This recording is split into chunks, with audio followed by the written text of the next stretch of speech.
Hi, I'm Alex from the Below Average Studios. This is our first podcast on this channel, at least. Well, can I introduce myself next?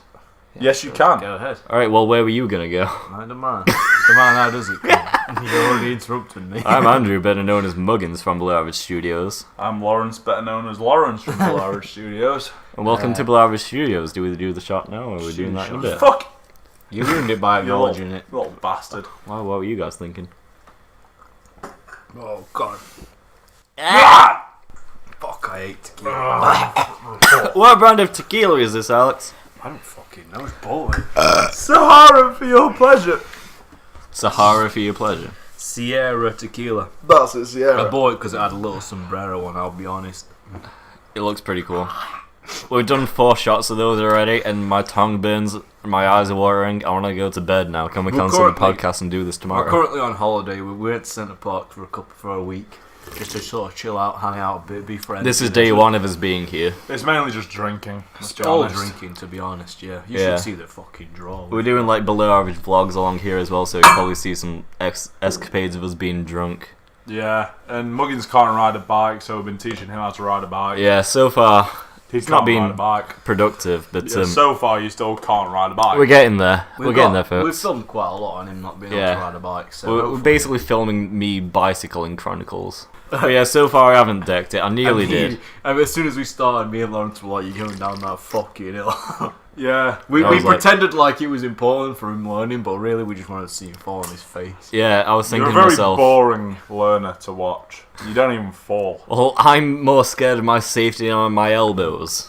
We're not. I'm more scared of my safety than my elbow. It's like a autistic on Yeah. Schwarzenegger. My elbows? My elbow. Oh, man. Yeah, so Yeah. far this is like day 1 with...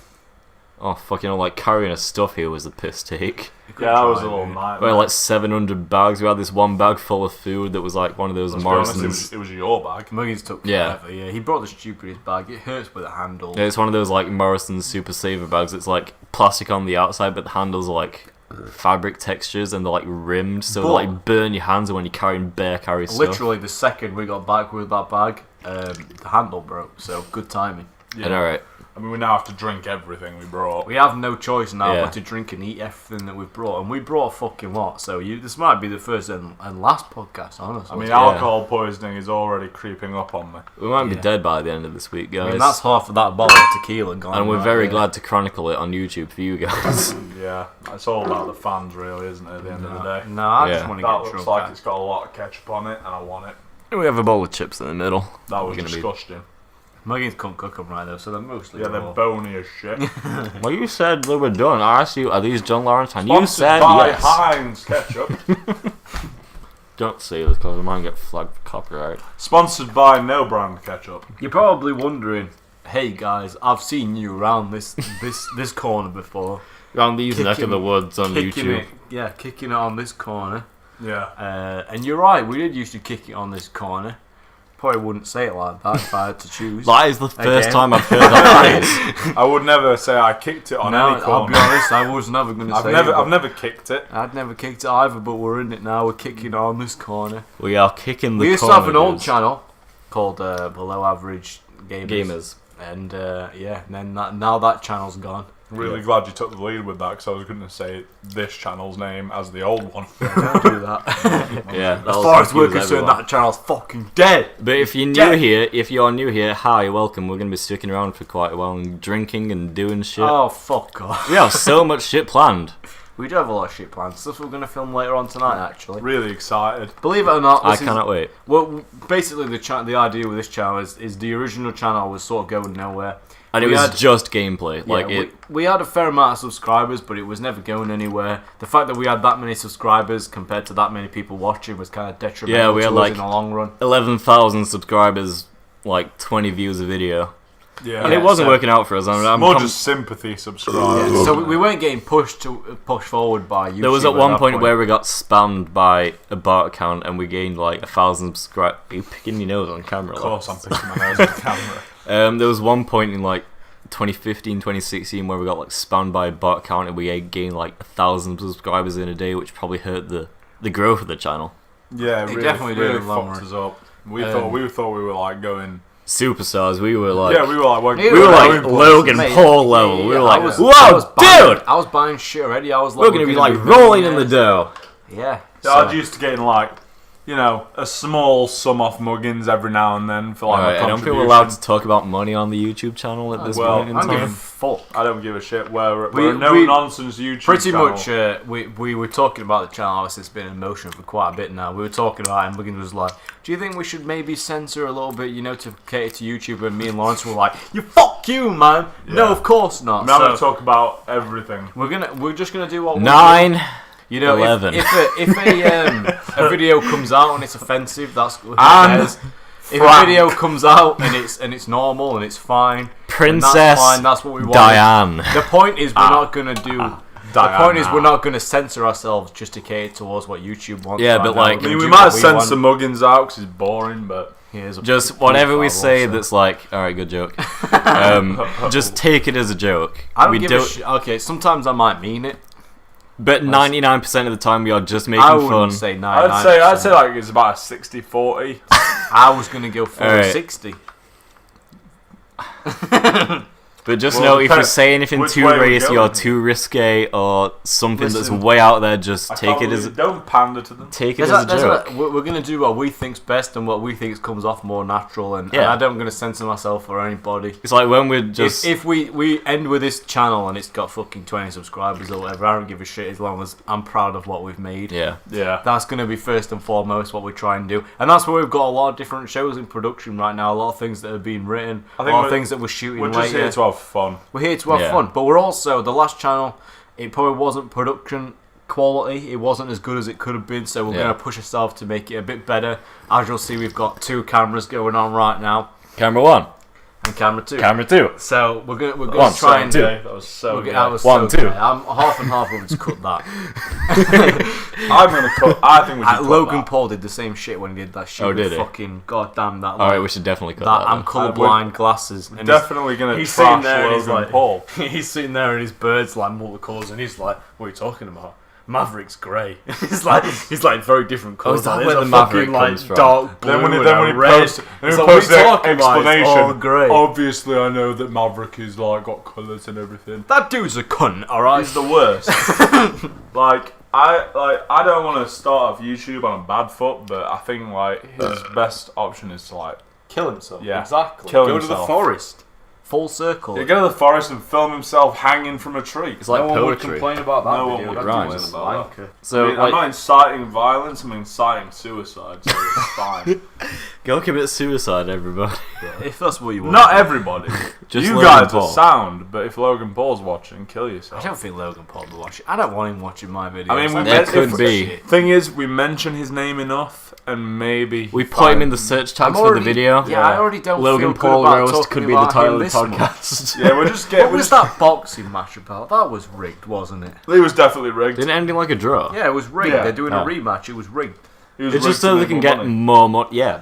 Basically, That's Logan funny as well. Paul. Logan Paul will have definitely like reached out to KSI saying, "Look, I fucked up. My YouTube channel's going down the pan. Will you box me so that I get back in the limelight?" And on the side note, we can both make cha-ching. They were in cahoots. Also, let's face it. I saw the fight. Neither of them can actually box. I can respect that they want to make cash. That's fair play. Everyone wanna wants to make make bank. You don't want Exactly. to make money. That's the So only I reason can- we're doing this. McGregor and Mayweather did the exact same thing. They were in cahoots the whole time Yeah, they also. want to make bank. And it was a terrible match. It always ends in a terrible match when it's like that.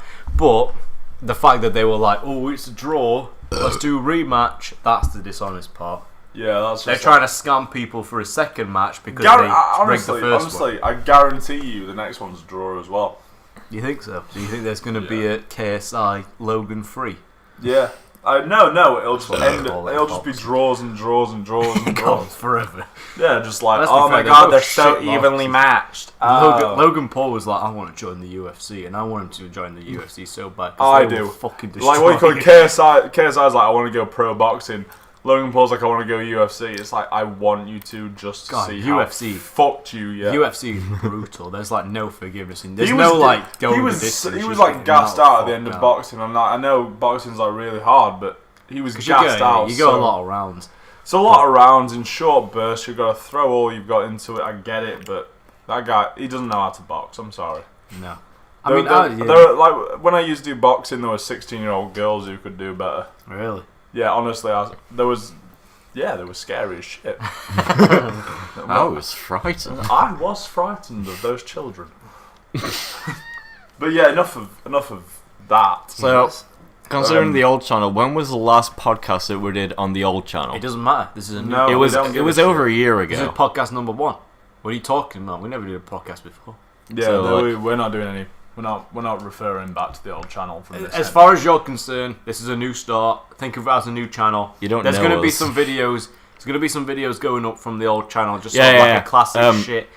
But For those that like For the the old most stuff, Alex managed to salvage I think it's around 27, 28 series of gameplays from the old channel. So some like Alex. massive cunt deleted everything. who wonder who that could be. yeah, I don't know. Yeah, it's I best won't just be in leave it that. as it is. But it's like, This is best thing for everybody. Starting a new channel is best for us. Yeah. We get to unleash our creativity a bit more. We've all had time to sort of breathe. Move on. That Nice was one. some ketchup. We've all had time to sort of breathe, come up with our Yeah. own ideas for what we mean, want, it's and been our like own visions for the channel. 8 I've wrote some months. stuff. Muggins has got some great ideas. Lawrence has drawn a sick-ass picture, which is the banner, which you'll see. Lawrence is going to be the main art man of the channel, I'm hoping, because he's very good at it. Thank you. And don't fucking take it as a compliment, you cunt. Alright. Yeah, Sarah handsome and he just. We're gonna do. We were half-assing it before. We were just getting camera recorded and in just the cut it words of together. Ron Burgundy, don't half-ass 2 things, whole-ass 1 thing. Exactly. That's what we wanted to try and do. I don't And ever remember hearing that. I don't remember it either. Just move forward. Isn't it from Parks and Rec? Ron Burgundy in Parks and Rec. Yeah. Ron Burgundy is in Parks and You Recreation. mean Yeah. Ron Burgundy is in Will Ferrell Anchorman? Oh, Ron Swanson, that's You the one. fucking Sorry, I'm idiot. drunk. You get 5 minutes outside for that. Go on. outside. Go on. Go on. Go on. Don't Alright. take your phone. You're not. I'm having any timing my entertainment. 5 minutes. No, we'll time it. I'm timing it. Yeah, but then it's not good content. I'll be outside, you won't be able to hear That me. will be much better. You're not. With you What gone, you're it'll be explaining even is better. better content. Alright. Leave. So what are you two going to talk about then? Everything. I'm not doing this. We'll do it some other time. Yeah, when- so this new channel, clean slate, ready to start doing some stuff. We're very excited about some of the stuff we've got planned. And you'll be seeing it very soon, hopefully. like we were saying 2 seconds ago. Nah, like, enough of that. We're No, just gonna Alex move on saved to some the stuff. podcast. I'm re-editing some of the old videos, making them more funny, putting a couple more edits in, making it Yeah, more we know, condensed, we so know. it's We call it- squeezed yeah. orange juice. We know. Call it like a We know. classic series. We know. Yeah. We No, know. you know, they don't. They know. I mean, some of them have probably already gone up by now, but they're Some- called below average gameplay classics, and Some it's are the old classics, stuff. but they're videos that have never been released. For example, we did a entire Hitman series. Oh, that's not classics. That's just its own thing. Right, okay, Cut so that that's out, not then. classics. Cut that fail Never out. mind. What? Just pay no attention to the fact that it's 720p when all the videos are now going to be 1080p, guaranteed. Do I need to buy a new capture card then? and a By new PC? me. What? By me, guaranteed 1080p. Hmm? If it's not 1080p, I'm not in the video. Are we gonna? Alright. Are we gonna just forget the What? the gang beast scandal that occurred 2 weeks ago? Oh, we had a whole day where we did record a bunch of shit, but everything came out so wank that we couldn't. yeah. I'm sorry, guys. I'm being very distracted by the giant penis that's on that board. It's staring me right in the eye. Yeah, We will show you what. for the those that penis don't know looks like. who have never been to CenterParcs, they give you a giant chalkboard. It says welcome on it by default, and Lawrence has drawn a penis and a vagina. There will be right now a video of the camera panning down the chalkboard I've for you got- to see it. I've got an image of my exact perspective Yeah, of what well, fair enough. There's then. the Below Average Studios logo, which I drew, which looks very bad. I drew a picture of Sonic. I did a penis and a fucking fanny and a naked I did the lady. I did the graffiti yes in the top bit. Yeah, that's all you've done on I there. did a Yeah, I moth. mean, I did draw a penis, but I scribbled I did it a out because moth I thought about and- the. I'm sure there's probably a video of me hysterically drawing them off somewhere. Yeah. We don't know where we're gonna put that video. Maybe we'll snip it here. Maybe that's the best place for it. I was thinking doing a Below Average vlog series. I mean, I want to do a vlog series. Yeah, sure. Yeah, so we can do a CenterParks week where I it's just kind of hate day long. vlogs. I Yeah, but kinda it's just hate us vlogs fucking also, around. But it's cheap Especially when content. people vlog them Everything. going grocery shopping. That is the worst. If we talked about we should probably say that we tried to do like the first podcast We did a whole couple of podcast. weeks ago. Yeah, we did. Yeah. But me and Alex noticed. Oh, there's a whole fucking story behind Me this. and Alex noticed that we kind of looked really fucking ugly in the video Yeah, because the camera was yeah. from below. Me and Lawrence had put on a bit of weight. You So, probably like, can't notice because we. thing were is, like, handsome when we and started reigniting this channel, Yeah. like, I went out and bought like a 1080p camcorder. oh, shit. Yeah, damn, but man. there was a spent, like, piece of 15 quid. So there's a story behind this. Moment. Yeah, we were setting up to record outside my house, like on this glass table, and we were setting up the tripod. And Lawrence was like, "Here, pass it here. I'll screw this in, and I'll put it on." So I put the thingy on the tripod, and I set it up to record. The tripod just like leans over, or like the camera just like fell off when we were trying to record it. And as it falls, Lawrence goes, "Oh!" As it falls, it's like the most such a genuine noise. like And that was what made it so funny. Is that's Lawrence's noise he makes when Scott's going Yeah. to shit, and it's so funny because there's no. Okay, I don't always make that noise. When the things first- start going to shit, I don't always go, ooh!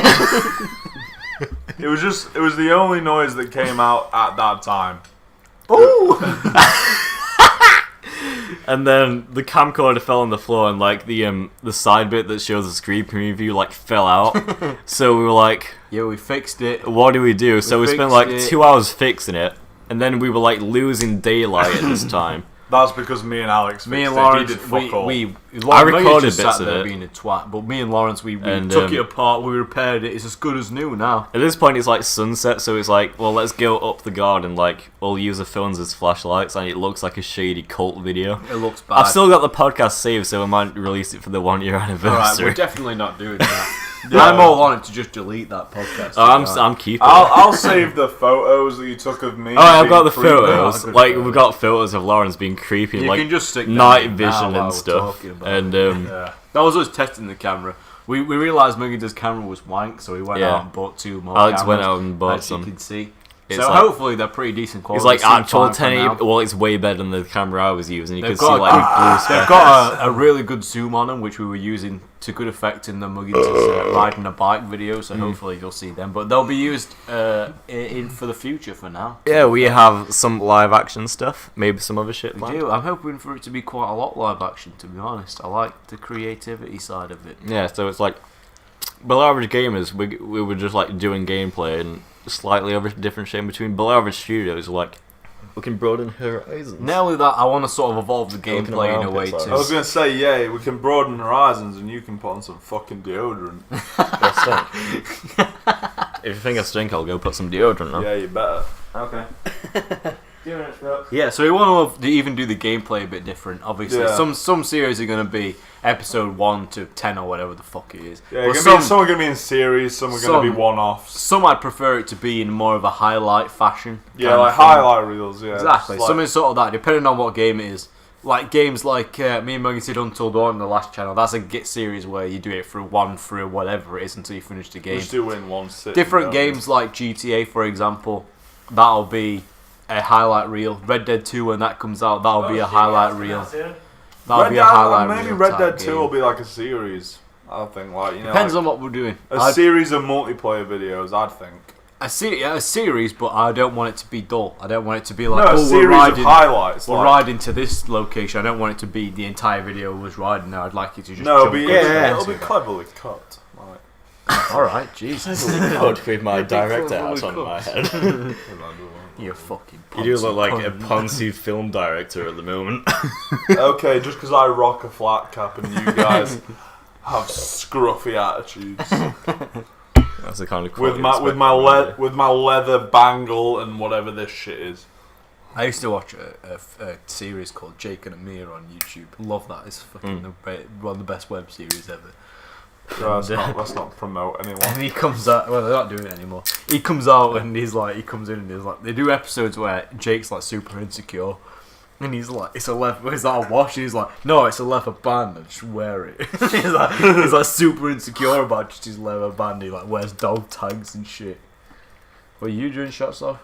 No, there's a bit of tequila left in this. I'm using this to measure my JD.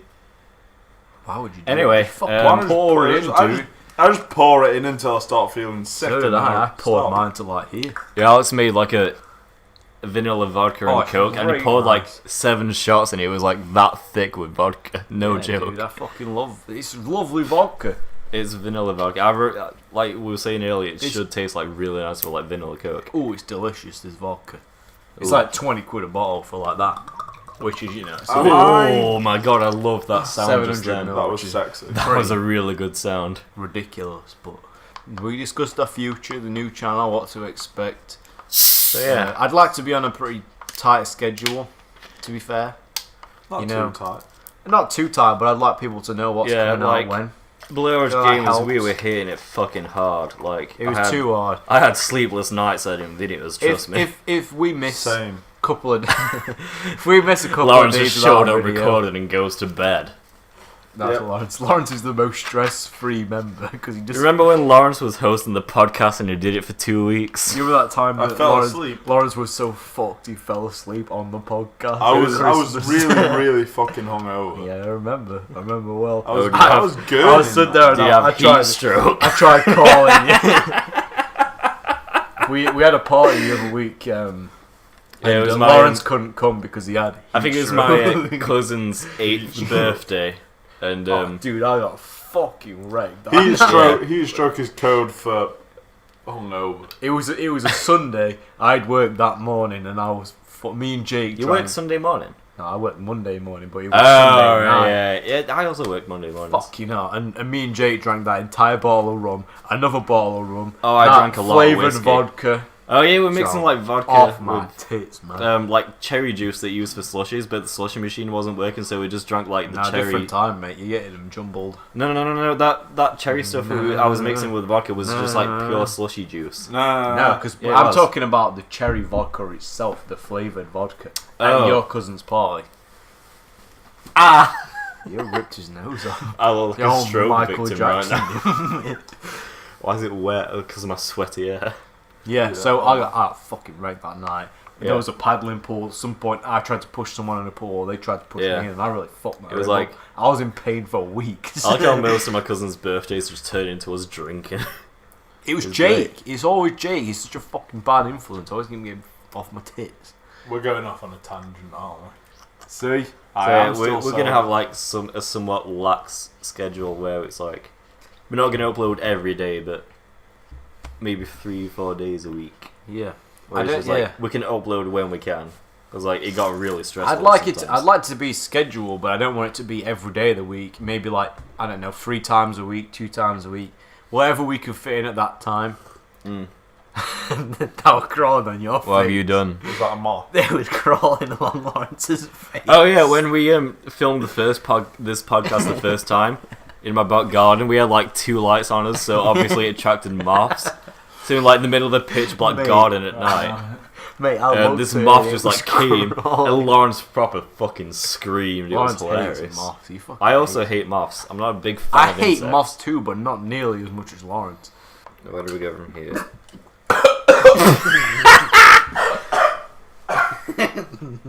That's a wrong hole.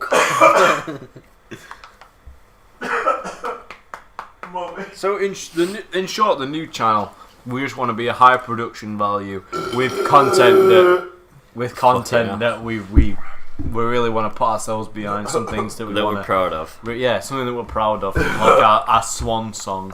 Because one of us is gonna die soon. Let's be frank about it. We're due a death. I'm putting my chips on. You pointed this me. guy. See, we all. I'm peeling. It's either you or him. What are Yeah. you talking about? You're It's the one of you cancer two. prone one. I'm not cancer prone. Everything you do leads to cancer. Yeah, but you eat like a load of junk food and drink. I smoke and drink. We're both prone to cancer. Yeah. I mean, I've been eating pretty better lately. Just this last week, it's been really good. Yeah, man, I've been eating salads like every day. It's not fun. It's so boring. So fucking boring. It's awful. Dude, I love salad. Fuck off. Who fucking likes salad? Okay, when I say I've been eating salads, my salads consist of cucumber, lettuce, and spinach. That's it. Oh, my those, salads are those are like the usually literally most lettuce, cucumber, carrots, apples, tomatoes. Apples? Yeah, you That's put a apples fruit. in salad. That's a fruit. That's a fruit. That's not salad. You little bitch. Yeah, but it's also healthy. Do you know that spinach is a superfood, Muggins? Oh, That's what Popeye they have ate. superfoods now, do they? They've always had They've been around for quite a long time. What else is in the super category? I'm pretty sure like prune juice is like a Spinach, you get prune juice. I never you had get prunes. fruits. spinach. Prunes are just it's raisins. It's just dried. Oh, fuck raisins, It's dude. just dried It grapes. just makes you shit if you like constipated. Dried grapes. They're very good for Oh, fibre. I get that from just like grapes. You landed there. Like, I eat a shit ton of grapes and I have to like piss It's like my, too Yeah, 'cause small it's to piss my even farts be later mad on. about. It's a natural laxative. That's why. Yeah. Oh, It's like smoking. Really, probably not that close because it's a Smoke- fruit and smoking just smoking literally makes me want to have a shit. You must need to shit quite a lot then. Now, like my morning, if I wake up in the morning, I'm fine, and then I'm a fag, and then it's like, oh, I need to go to the toilet. That moth's pissing me off. I think I got it. All the lights in the world around me is coming up to my face. I looked at you in a corner. It's because your face is like a sweaty beacon of light. It's so My face fucking isn't even red. that greasy right It's just now. because it's really It's red though. It's red, but it's It not- looks like a lamp. Ah, me and you are gonna fall out in a Alright, minute. so- Mention my lamp head. You fucking lamp. Cut So, flip challenge. Nice. We should probably explain where we are. This isn't going to be our normal place we shoot. Yeah, we're not gonna be here. We're ever currently again. on holiday. Actually, the I thought three we of us. mentioned this already. We did on the We original sort of brushed take. over. Yeah, we're here on holiday. We're going to CenterParcs. We're going to have a bit of a chill time, do some swimming. Bit of You swim. know, a bit of swimming, get real fucked up. Expect some drunk videos later on at some point. Yeah, I mean that's the whole point, really, isn't it? That's my boy. Damn. Muggins put like fucking this much. I put 2 shots of JD in mine and Lawrence puts like 7 in his. Me and Lawrence are cut from the same cloth. That's what I'm gonna do when I don't mind. Yeah, unfortunately we're related. Yeah, that is definitely unfortunate. Oh yeah, by the way, for those that knew these 2 are cousins, I've known Alex since like year 4 We're, of primary school. we're associates. I've known Muggins for 5 days. We are recent associates. I think the first time I met you was at one of Jake's birthday's house parties. Yeah. And I just showed up because I'd only ever met you through playing Minecraft. Oh shit! And The Minecraft Minecraft days. like back when we did like Dirkland. And I remember being no. baffled at how long your hair was. I was like, oh, I remember he's being- a long head person. I remember being baffled at how tall you were, and I just had this big fucking stupid grin on my face. Because I thought you were older than Alex. Yeah, I thought. No, Lawrence I thought, is a baby. I Lawrence is pictured only you 40. being quite a round gentleman. Like fat. Yeah, like big fat. Oh, I'm not that fat. No, I pictured you being like bigger than Jake at the time. Really? Yeah, I don't know why. Because you're a fucking nerd. That's Exactly. why. With kind of like a scraggly, horrible, almost. Here we go. We're all doing it. He's copying Lawrence. You know, like Classic the Muggins fuzz. You know the fuzz that he had. Oh god, that was What awful. was that? I might be. Oh god. You might be sick. Dude, if you're gonna go be sick, just go to the bathroom now. What, the rape cupboard that we. That bathroom, the other bathroom. There's like 2 whatever. shady bathrooms like in the hallway where you enter, and like one of them's like a rape cupboard and one of them's just like a normal bathroom. Yeah. Well, No, one just went down wrong. Bless you. pardon you. Should we talk about the Predator? Yeah, I think yes, we talk about Predator too. The The Predator. Predator. Jesus The Predator. Christ, that movie is awful. By The the way. first half is really good, and then it I don't just even goes- think it's really good. I think No, it's no, I passable. loved the Yeah. first half. I was like, I don't know what everyone's talking about. This is really fun. I'm liking the character dynamics. I'm liking the Predator shit. But then it just went like, oh, and now the kids being a massive part. This There's is a an plane 11-foot flying, Predator. and then this is when the Predator meets the halfway and point. now the woman's really a massive part. It's like Millions of deaths. remember Paul remember like the Cuban chick in the first film. She wasn't a big part. She was just sort of like. I don't even have so much of a problem that she was a woman. I just think she was miscast. No. The don't know if problem she's isn't believable in with that the part at women. all. The problem isn't with the women. It's just that those particular people weren't good for the role. Olivia Munch is a decent actress. I haven't seen her in anything that I've liked her in. Not great in that role. I haven't seen her in a But to be thing fair, that I've I liked don't her know in. if that's her fault or if it's a poor script because the script was pretty poor. I didn't mind a lot of the jokes first landed half. and a lot of them didn't. Yeah, they were trying too hard with the comedy. It feels like to me that half the film was just stand-up comedy, and I feel like that's where it did best. They were trying. Because it was like improv most of the time, I imagine. I don't think. They like it was like they were actively trying to fill every space with comedy, and it showed in the film because it was fucking. It was awful. like they were on the bus for like 20 minutes. They were just like joke. Yeah, and even when the Predator was there, giant 11-foot Predator, they were like, oh, joke here, joke there, joke there. There was like no sign that they were afraid. A guy's like literally being like gutted in front of them, and they're joking and being threatened. It's like it makes no sense, and that's why it's such a shit movie. Not only that, the last half of the film is just it makes no sense. It's it's just nonsensical. I don't even know how it got past test screenings because it just makes no sense. I mean, they were literally they were fighting to weaponize autism. Yeah, exactly. I mean, what I want to know is, with the Predator suit at the end, why the fuck did it still have dreadlocks? Because of the dreadlocks. She said the dogs came out and they were like, "What's with the dreadlocks?" And she was like, "Oh, they might be sensors." Yeah, I assume that's the explanation. Well, yeah, but the film was all speculation. It was like, oh, so why are they coming back again? Well, I assume that they're trying to colonize Earth because they've already got human DNA and the fucking globe is heating up. It was like you're just a fucking idiot who just made a guess.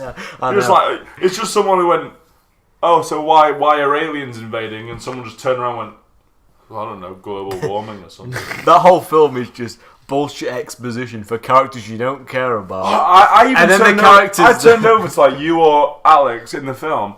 It was like when the kid puts the mask on. It's perfect. And there's just a video of why everything is happening. Did the Predator who was wearing that, was he halfway through watching that video? You don't know. Was he halfway through when his plane crashed? It's literally pointless exposition. He just sat there. He just sat there, just chilling, watching this video, and then he looks up for a second. Oh shit! I'm crashing. I shouldn't have been watching the video. Pause. Kid picks it up. Play the rest of the video. Yeah. Ah man, I hated that. There's stuff like the scene between really fucking got to me. Thomas Jane and Keegan-Michael Key, where they feel like you're supposed to have a connection between them. Yeah, when Keegan's crying. You've had 15 seconds of their story, but you've had fucking 20 minutes of exposition for characters that are never going to matter at all. Exactly. And it makes no sense. I just didn't care for any of them. It's like the guy who's like the doctor, like the evil scientist. It's like I got like him for like 20 minutes, and at the end of the day, all I know about him, like coming out of that film, all I know about him is that he's bad, and he laughs at his own jokes inappropriately. Yeah. You notice how like he's always saying like, yeah. We thought about that, but Predator sounds cooler. Fuck yeah. I loved his death too. Full spoiler for the Predator. You've probably already. Yeah, this is full spoiler by the way. If you're gonna thinking about seeing the film, just don't. Watch the first one. Watch Predator 1 again. Predator 2 maybe. Even watch Predator 2. I don't mind Predator 2. I think Predator 2 is a good movie. Yeah. I quite like it. I like it. Like it's not as good as the first, but it's still a good film. Just don't watch the Predator. There's a really confusing cut, like in the battle in the forest, where that scientist dude has a cannon on his shoulder and he shoots someone, and then it cuts and like Olivia Munn gets hit, and it makes it look like he killed her, and it was a bit. But then he gets killed. Yeah, it's such a really confusing cut in the film. Yeah, it's like what you call it. Like Thomas Jane jumps on the Predator, starts stabbing it. Yeah. He's like ha ha ha ha. His cannon goes off, and then he gets shot in half.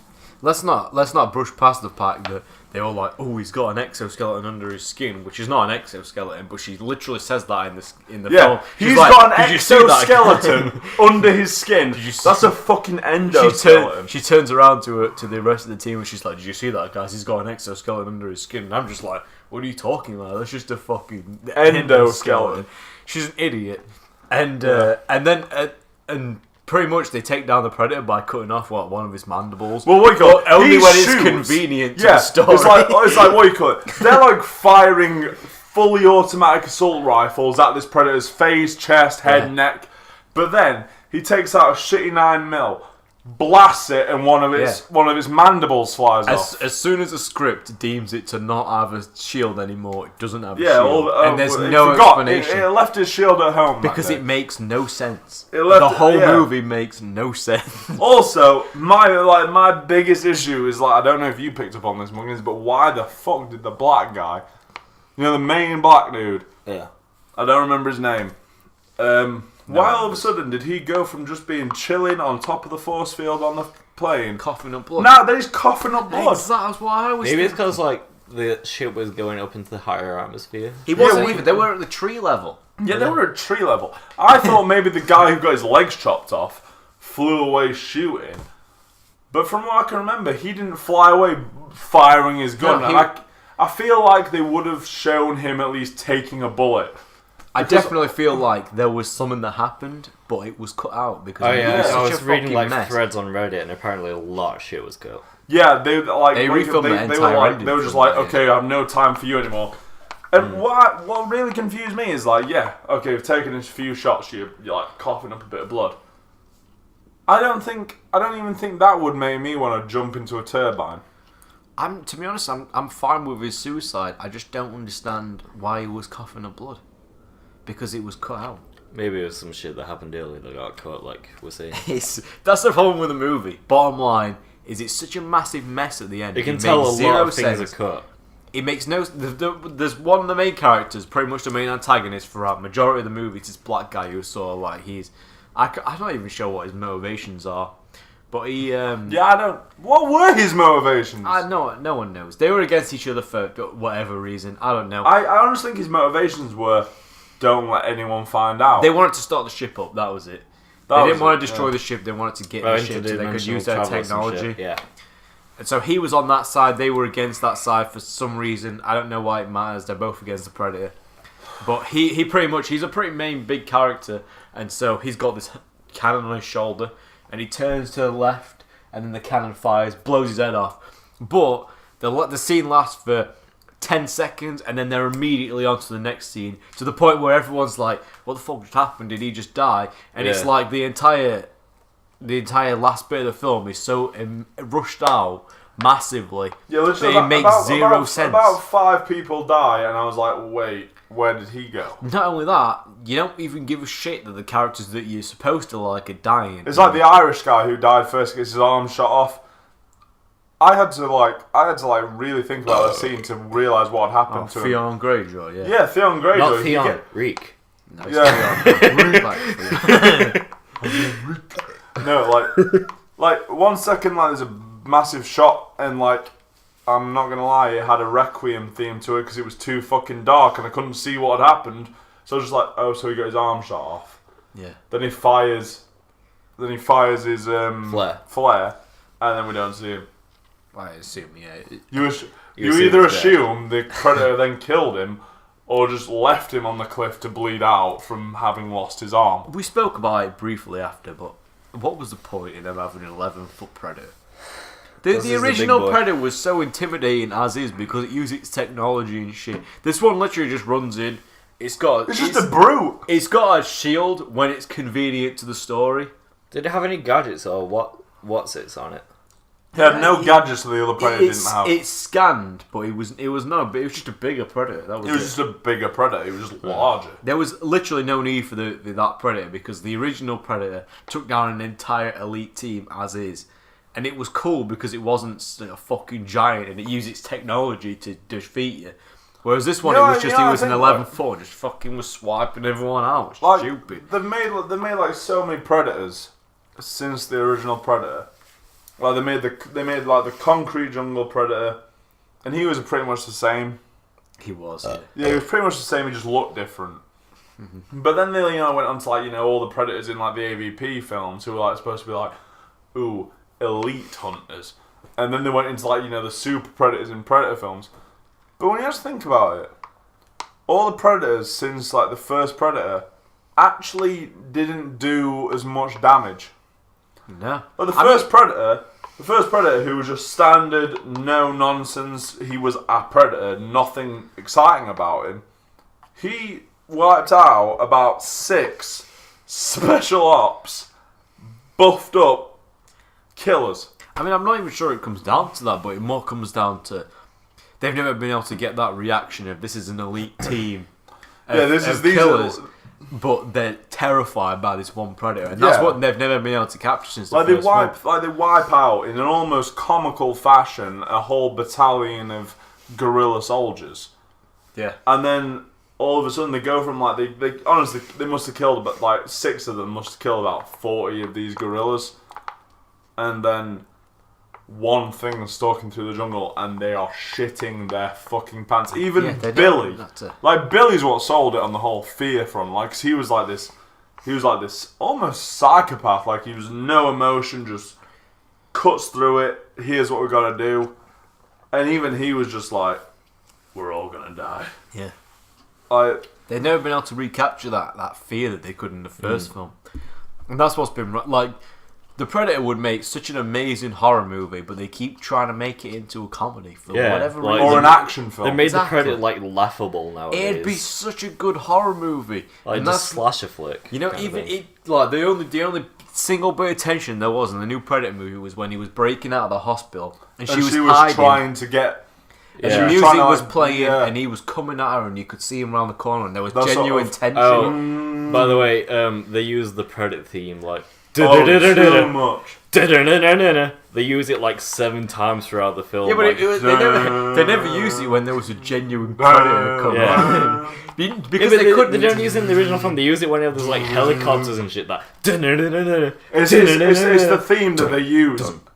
Like, they literally only use it once in the first film, and it's when they first arrive. It's when they arrive, and I think it's when they leave. It's a good. It's when they.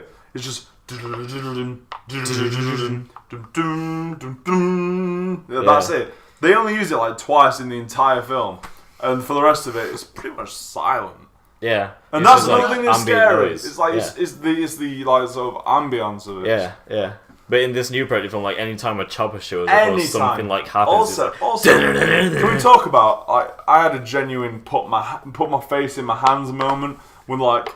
Shit, get to the choppers! Oh, and they get on like Harleys. Like, why did they try to do that in every single Predator? It's like an AVP Raccoon is like, I'll be fine, go! Get to the chopper! It's like, you don't have the same... Get to the chopper, now! Go! Because it's on. Now! Yeah. Get to the chopper! Honestly, you don't have that. I'm not even sold on It's just because they're trying to meme it. I'm not even sold on the you're an ugly motherfucker anymore. I feel like that should have died with the first movie too. I feel like it's pretty cool. I feel like it was hilarious. It's pretty cool in the second movie because it's not even like a callback. You kind of feel like maybe they had like a shared... It's never really explained why he understands the last bit of that sentence. Yeah, but it's fine. You almost feel like they went to Earth together, almost like, even though it's like 10 years apart. Are you pinching my cherry coke? Yeah, is that why my drink tastes like shit? Potentially. At this point, we're just drinking anyone's coke that's around. I'll have 2 bottles of cherry. Cherry's my favourite. I brought 4 bottles. Does that taste like cherry? Yeah. God, that new Predator movie was such fucking trash, though, dude. Potentially. The more I think about it, the worse it gets. Honestly. Yeah, I mean, I don't. I wanted to love it. I wanted to love it. That last trailer was good. Yeah, that when it's like, you know, that sort of like hip hop beat, and I was like, oh, what? What is happening here? I was like, you know, it's like, and then it stops like, you know, like push me again, I'm gonna break your neck, and then it carries on like the whole thing.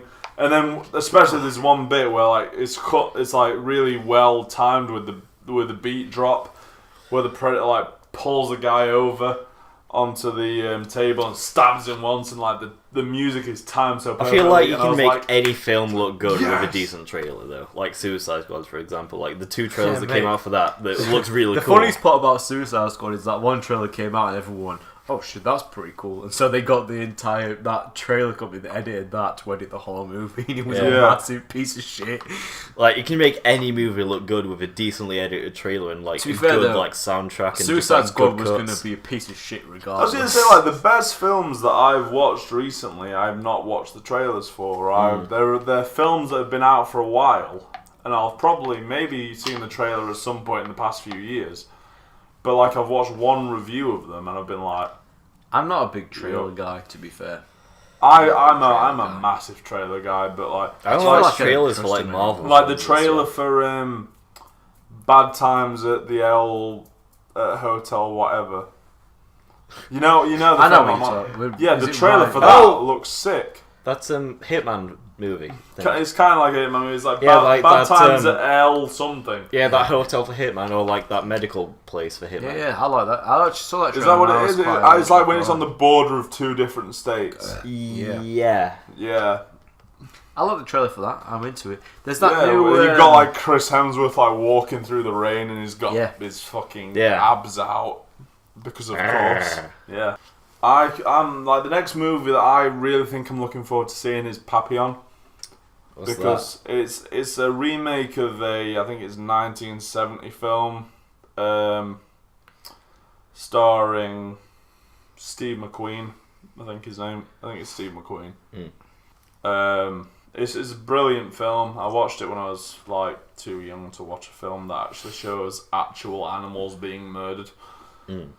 But like it's a film about it's Green Book. that's it. It's a film. It's like a prison set in like French Guiana, and like they're all trapped on this island prison, and like it's really fucked up. It's about two guys. One who's really rich. One who's like quite a brutal guy who's like protecting the rich guy. It's about them trying to escape like a load of times. It's got Steve McQueen and Dustin Hoffman in the original, but in the new one it's Charlie Hunnam and Rami Malek, the guy from Mr. Robot. Mr. Robot. He's a the he's guy a that's very gonna play underrated Freddy. actor. He's a massive underrated actor. I'm really interested to see what they do with the remake because like I want Charlie Hunnam to. He's a great actor. He's such a good actor, but he makes the wrong decisions when it comes to picking films. Mr. Robot. I feel like he puts loads of Season faith. 1 was good. I never Puts watched it loads yet. of faith in these films, but then the studios just wreck them. To be fair, everyone gave King Arthur a lot of shit. I thought it was a fun movie. I fun. enjoyed watching it. My only problem with King Arthur, if I had to say a problem, was it was so clearly CGI puppetry when there were the fight scenes. The action scenes were too much. Yeah. You remember when he got Excalibur and he was like slow mo going through them all. Yeah, and at that point he was like he was made of rubber. He was OP as shit. Like there was nothing that could stop him. There was zero stakes. Yeah, and that was a problem for me. I mean, don't get me wrong. I love when a character is like OP as fuck. I like it when it's towards the end of the movie. I'm into it then. Like the best example of an OP character is Matrix because like for the whole film is like underdog, and then at the end, after he's already been killed, he just stands up. They all shoot like 20 bullets at him, and he's just like, no, and he just stops. So it's like that's a cool. That's a great. Like, if they tried to make that now, it'd be cheesy, but because of the time and like everything, it was so good. The ending to that movie is so good. It gives me chills. He's in the phone box and he's answering the call, and then like "Wake Up" by Rage Against the Machines on, and he fucking flies into the air. What a song, man! That is an amazing song. Honestly, Matrix is a brilliant film. Matrix 1. Why have we've done like I think over like the last half hour we've just turned into like a movie review. Whatever, we talk about whatever. I've never seen Matrix. Matrix 1 is incredible. You've never seen Matrix? I recently torrented them to watch them. Just watch number 1. Just watch number 1 and pretend none of the others happened. 2 and 3 are Probably awful. Doesn't the second and the third one have like a really fucking cool like highway chase? The second one has a pretty cool highway chase. Decent highway chase. Isn't but it there's, one shot? There's also the third one has probably the worst CGI fight scene you've ever seen in your life. That's in the second one. It's in the second one. Yeah, when he's like fighting about 100. Yeah. Mr. Smith. Yeah. I was rewatching Spider-Man 1 and 2 recently, and some of the CGI has not aged well. Yeah, I remember thinking all that film was real, and then I watched it like. No, I watched Spider-Man 1 like 2 days ago, and some of the CGI is just not good. Like when he's doing that unrealistic sort of bend backwards, like it's like when he's in his wrestling costume chasing down the police car dude. It just looks like a PS2 cutscene. Like climbing up the walls.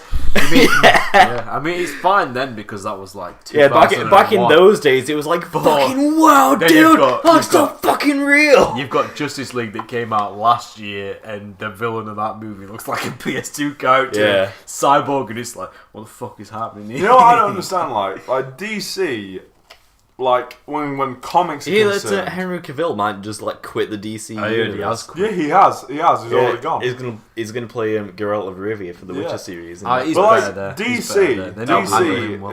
in comic terms, DC is as big as Marvel. Yeah. They've Why- got great what- characters. Why the fuck are they doing so shit in the film? Because I they don't learned know. all the It's wrong 'cause they're trying to lessons fucking from Christopher pump it Nolan. out like Also, fucking. They got Zack Snyder to head up this like Man of Steel Splooge it new all in one universe. place. New Dark. Exactly, but they went dark, but they didn't realise that the darkness worked with Christopher Nolan because he had the storytelling behind him. But Zack Snyder has none of the And he was just the focused talent. on one dude. Zack Snyder's He's style over he's got substance. none of the talent of He's that just all Christopher style. Nolan has for writing. He's That's- all style, exactly. That's so why you the can't head fights, up. the fight scenes in all his films are pretty good, apart Yeah. from when CGI has to come into play. They learned all the wrong lessons from Christopher Nolan, and that's why it's One shit. of the best They- fight scenes is when Wonder in Woman's really Batman. Villain was Batman, terrible. Batman Villain vs was terrible, but Superman, film Dawn of overall was Justice. In better Dawn than of all the Justice, rest. one of the best fight scenes of film history is when Batman is just taking out all those guys. It's cool, but It's an amazing fight scene. But That once bit they, was really once, cool. once they put in CGI into the fight, it's just like, no.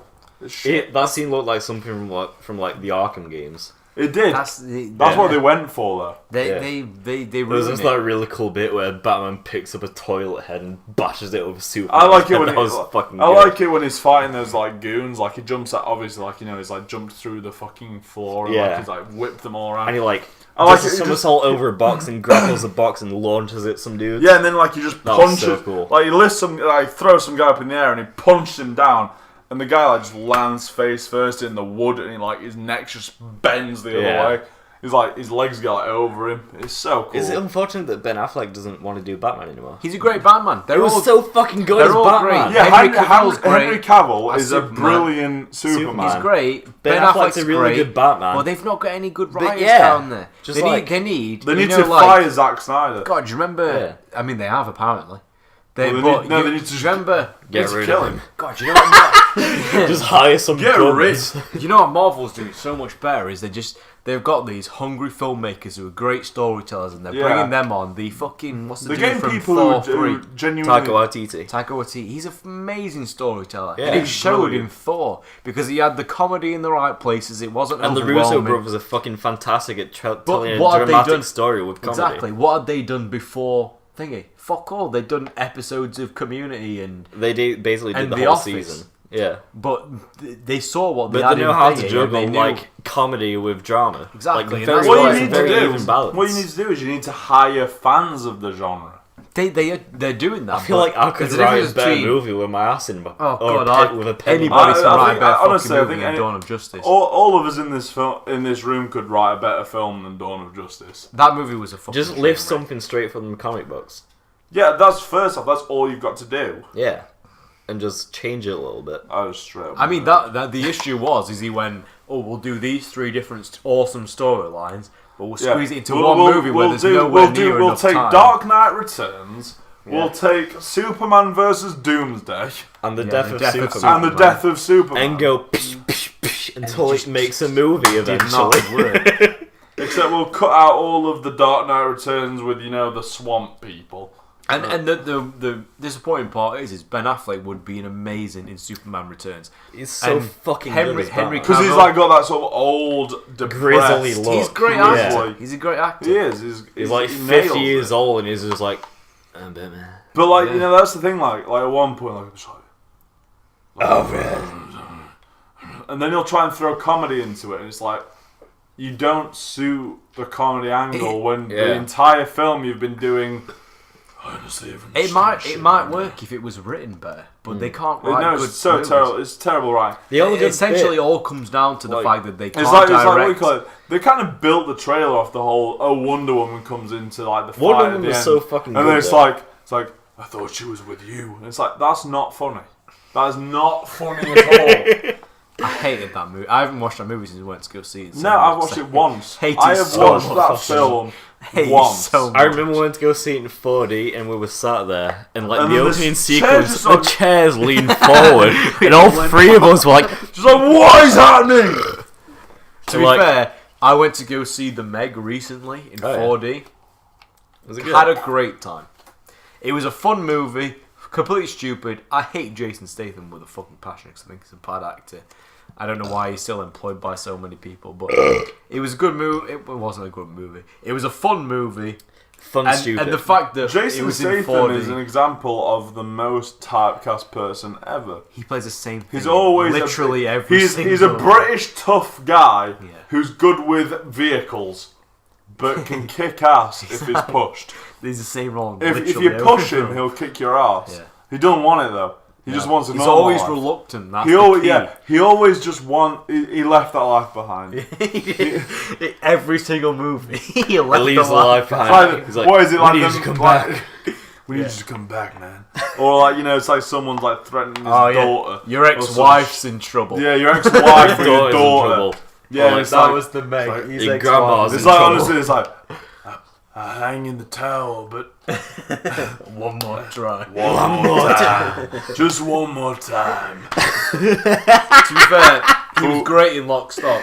Yeah, Lock, Stock, and Snatch He was so good in them. were brilliant because he wasn't a hard man. No, they He wasn't tried, like a tough guy. He was they funny. sort of. Yeah, he was a tough man, but it was kind of ironic in a way. They Yeah. were sort of taking the piss out Like of the, it. like the majority of Jason Statham in like Snatch is like him saying like about like his caravan door is like it's like the guy's like what's wrong with it and he just pulls it off. He's like oh nothing, it's tip top.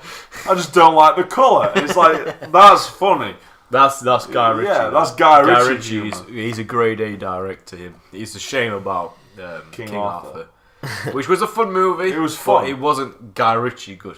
No, like because Guy Ritchie decided to like he mixed his own genre. You could see him mixing with, it in there. but with it, Hollywood action. It's just like it no, doesn't work. It doesn't work. It doesn't mix together that well. Also, like, don't have King Arthur, like 300 years old, saying when to handle a bit of business.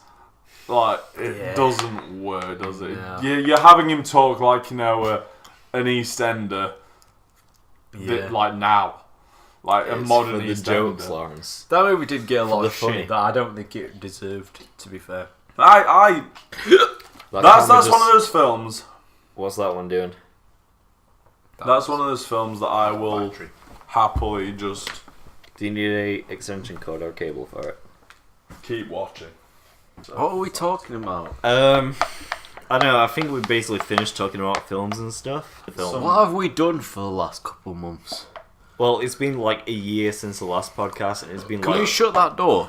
it's been No. like I feel like we're getting bombarded with daddy long I haven't legs seen and any moths. in quite a while, so I think we're okay. There's one like literally It's there. also like a nice gentle breeze. It's like aircon, but we don't have a big fan. So it's been about 8 months since the old channel.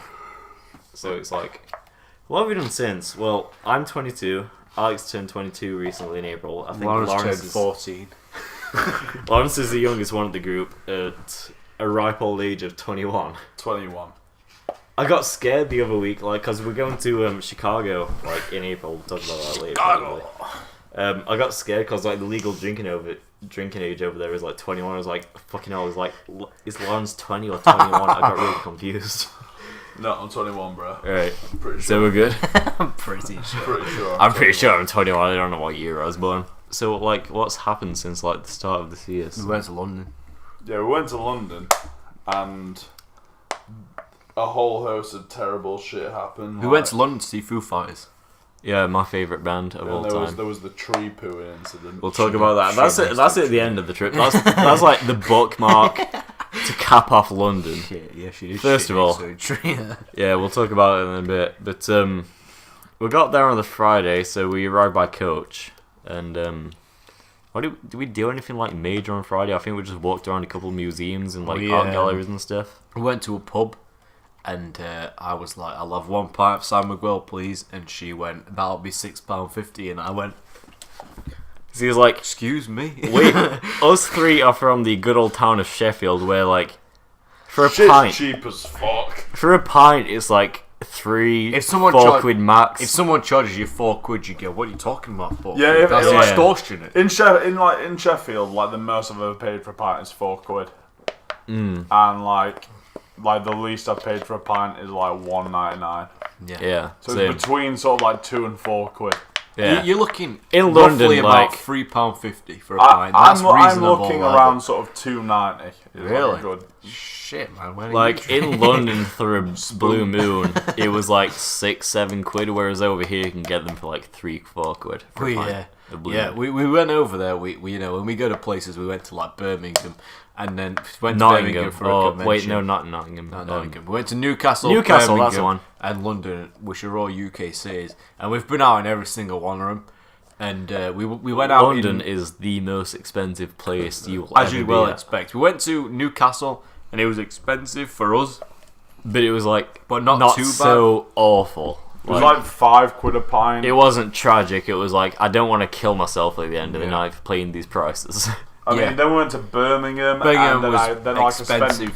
We were there for we went on a night out and spent 90 Went quid. on 2 nights out. Did we? Yeah. Yeah. I spent about 600 quid in Birmingham.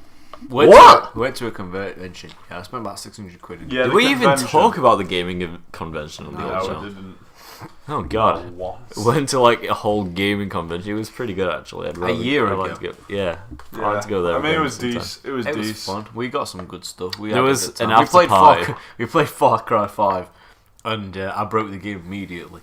Obviously, Far Cry 5's come and gone now. No one gives a shit anymore. Yeah. But It's all about this Far was- Cry this was- 2077 This was nowadays. before Far Cry 5 came out. We got to play early.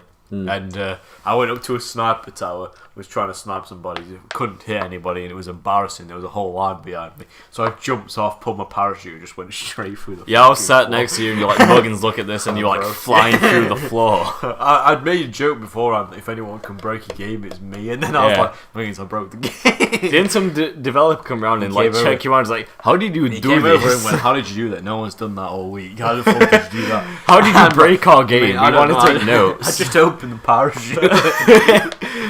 Yeah, And Far so Cry he- 5 is come and gone. He gave me extra time on the thingy, but it was embarrassing I because like Far Cry there was a 5. whole Yeah. line around the back of me as they were queuing Oh, for me it. and Lawrence played some like shitty demo of Origins. yeah, Assassin's Creed Origins. It we just like dicked around for like 20 Oh, minutes. I It was couldn't like, give a fuck. Yeah, I played Street Fighter. Dicked around for like 15, 20 minutes, and then bought the game and realised like halfway through playing that it's just as bad it's as the rest. boring. Assassin's Creed Origins is so fucking I boring. bought it and just It's couldn't get gorgeous, into but it it's at all. boring. Yeah, there's just no passion. I've never felt a passion for Assassin's Creed games since Ezio. the one in London. Syndicate. Syndicate. I really like Syndicate. I enjoyed Syndicate, and I enjoyed Black Flag. Yeah, I Syndicate and Black loved Flag. Black Flag was good, The Ezio but not as trilogy an is like. Assassin's Creed Ezio game. trilogy tip-top. is like the pinnacle Tip-top. of. Then I'd say Hookblade. Syndicate. Yeah. and then- Hookblade. Hookblade. I want you to teach me how to use your hook blade. Yeah, I'd say Ezio trilogy, Syndicate, Black Flag, for me. I'd say Ezio trilogy, Black Flag, Syndicate. Yeah. I know. Because I loved the pirate. I loved liked the pirate. Black Flag, but not for any of the Assassin's Creed bits. No, for there's the the pirate element. Anytime I had to do any Assassin's Creed bit, I was pissed off that I was doing Yeah. that shit. Also, It's like, like, stop if this guy. Ubisoft ever see this, Which I we're know. getting sick of tailing, guys. Like, It's never fun. It's never been tailing fun. is not fun. Even in the old game, Assassin's Creed 2, tailing was never fun. It just isn't fun, and you should realise that because literally all of the game is fucking tailing people. And Work it's so out annoying. another way of giving us information. Like, have us, like, kill someone and take a fucking note off them. Just not tailing. Fucking hell. Christ alive. I am quite impressed by the caliber you are getting drunk. Man, this shit's lovely. Yeah, you're going to be real pissed off when you've got none of that left and you're on just straight Smirnoff. Did have some of that at the CenterParcs store. Yeah, but it's like Yeah, they 24 do. quid. Yeah, it's extortionate here. You were all excited for Odyssey. I heard it went gold this morning. I've pre-ordered it. You fucking clown. You pre-ordered Odyssey. Yeah. Odyssey is just Origins retextured. Odyssey. You do know that. Yeah, same It's with pretty much the every same other map. one. No, but it's Literally. even like the same map, just with different architecture. You remember that shit with like Far Cry Cry 4 and Primal. Far Cry Same Primal, how map. it's the same map, just the water got removed. Yeah. Yeah. Game. I never played Primal. I'm pretty much Good sick of times. Far Cry at this point. Good times. I didn't mind 5, but I didn't get the same feeling that when I did when I played 3. I'm gonna be honest, I do not remember a thing from 5. It's a forgettable game. It's a forgettable game. I really enjoyed the free roam aspect once I got like all the perks.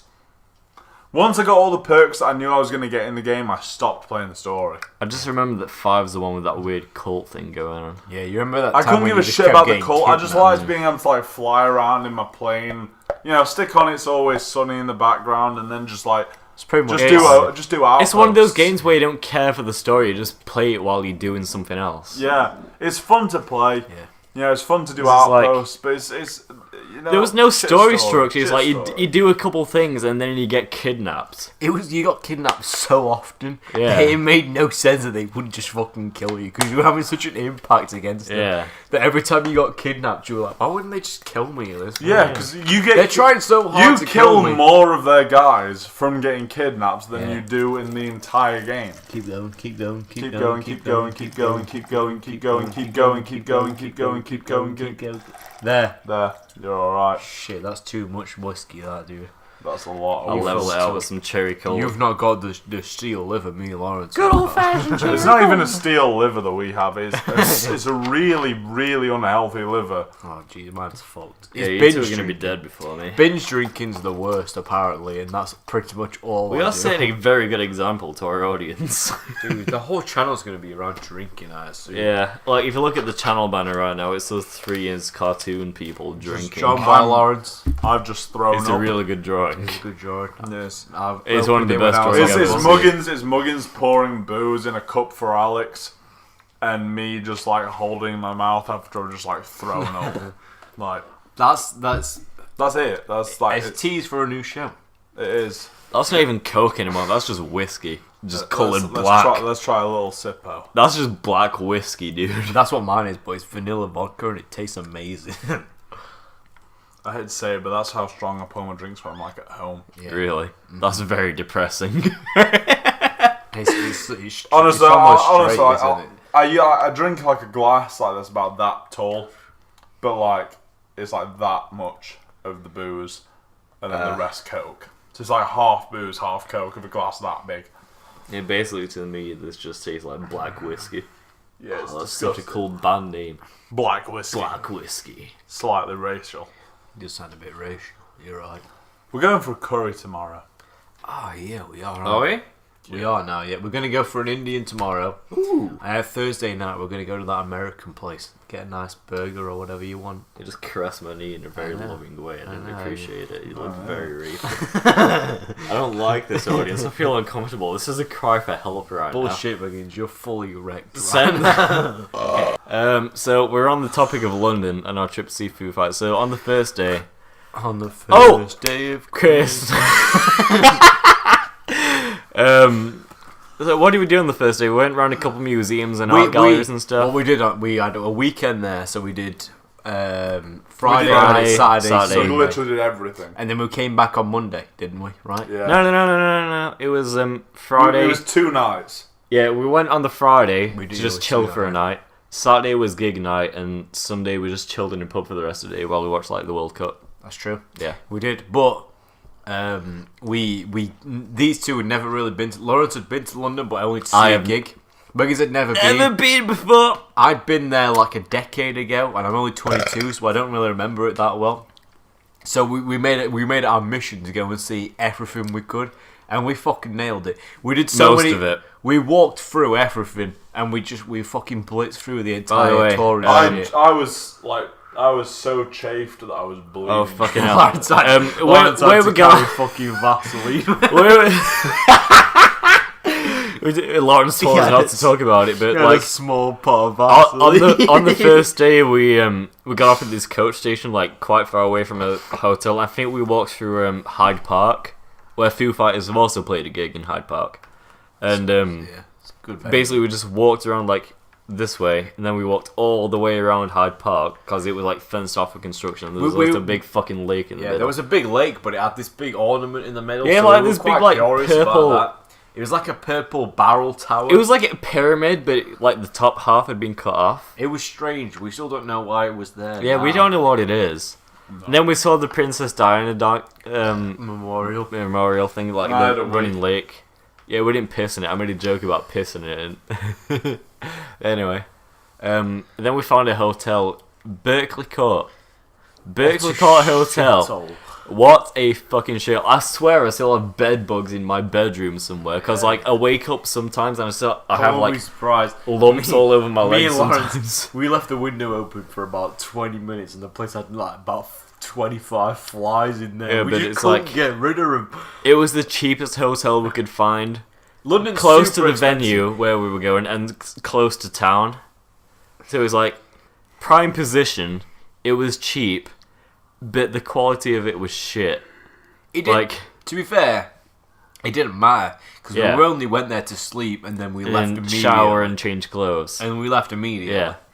But, like, when we were sleeping there, like, a couple months after, I was still waking up with, like, lumps on my legs and stuff from, like, bed bugs and stuff. Because, like, it's fucking infested with bed bugs. And It the, is infested. and the stairs walking up to your hotel rooms were, like, Slimy. creaky as fuck. It's like, Yeah, they were like lopsided. To be fair, me and Lawrence, we were looking at our room and it was like on a fucking like weird angle. Yeah, And that, there was that also- place is gonna collapse. There within, was like, a the few radiator years. and there was a mark on it, and me and Lawrence could not figure out if Blood it or was shit. or blood. Blood or shit. And it Blood. was Yeah. a whole debate the entire time we were away, whether it was. Like me blood and or me shit. and Alex would like me and Alex would like we'd get in like steaming drunk, Yeah.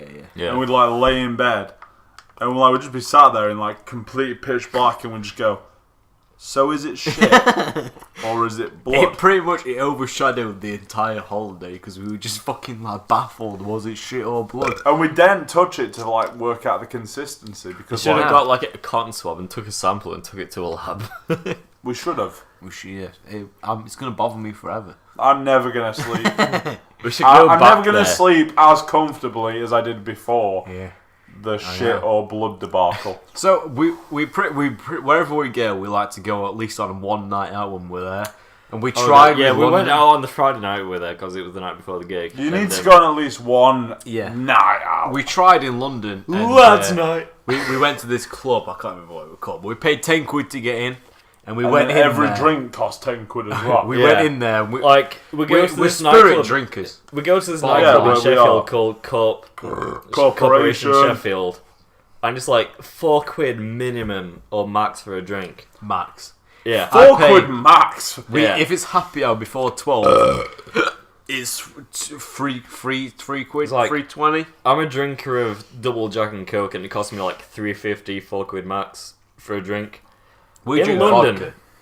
In Yeah. London, we got a double vodka and Coke, and it cost £10.50. I got a I almost you get passed out. you get a triple vodka and a fizzy drink at Corp, and it's 3 quid. Yeah. It's, It makes no sense, Unreal. especially after paying 10 quid to get in. We were fucking baffled. What was the nightclub that we went to and it had like a Tiger. downstairs? Tiger was it? Tiger, Something like Tiger, that. no. Tiger was the first one we went in that cost 10 quid to get in.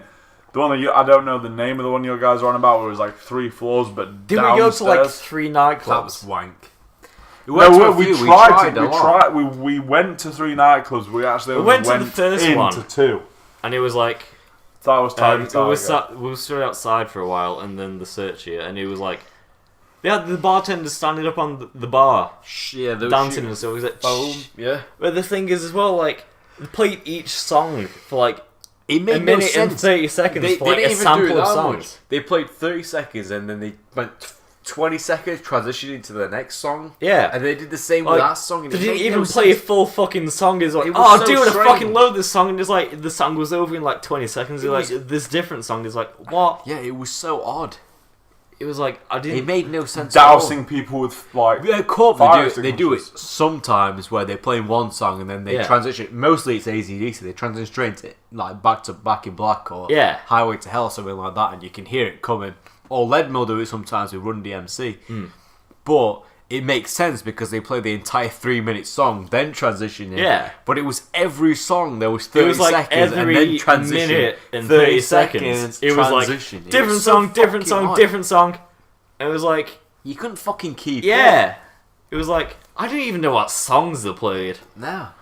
I remember hearing I Bruno don't. Mars. Yeah, I remember hearing like the occasional sort of top of the charts kind Yeah. of crap, and then the Yeah. rest of it was just sort of like, oh, then I'm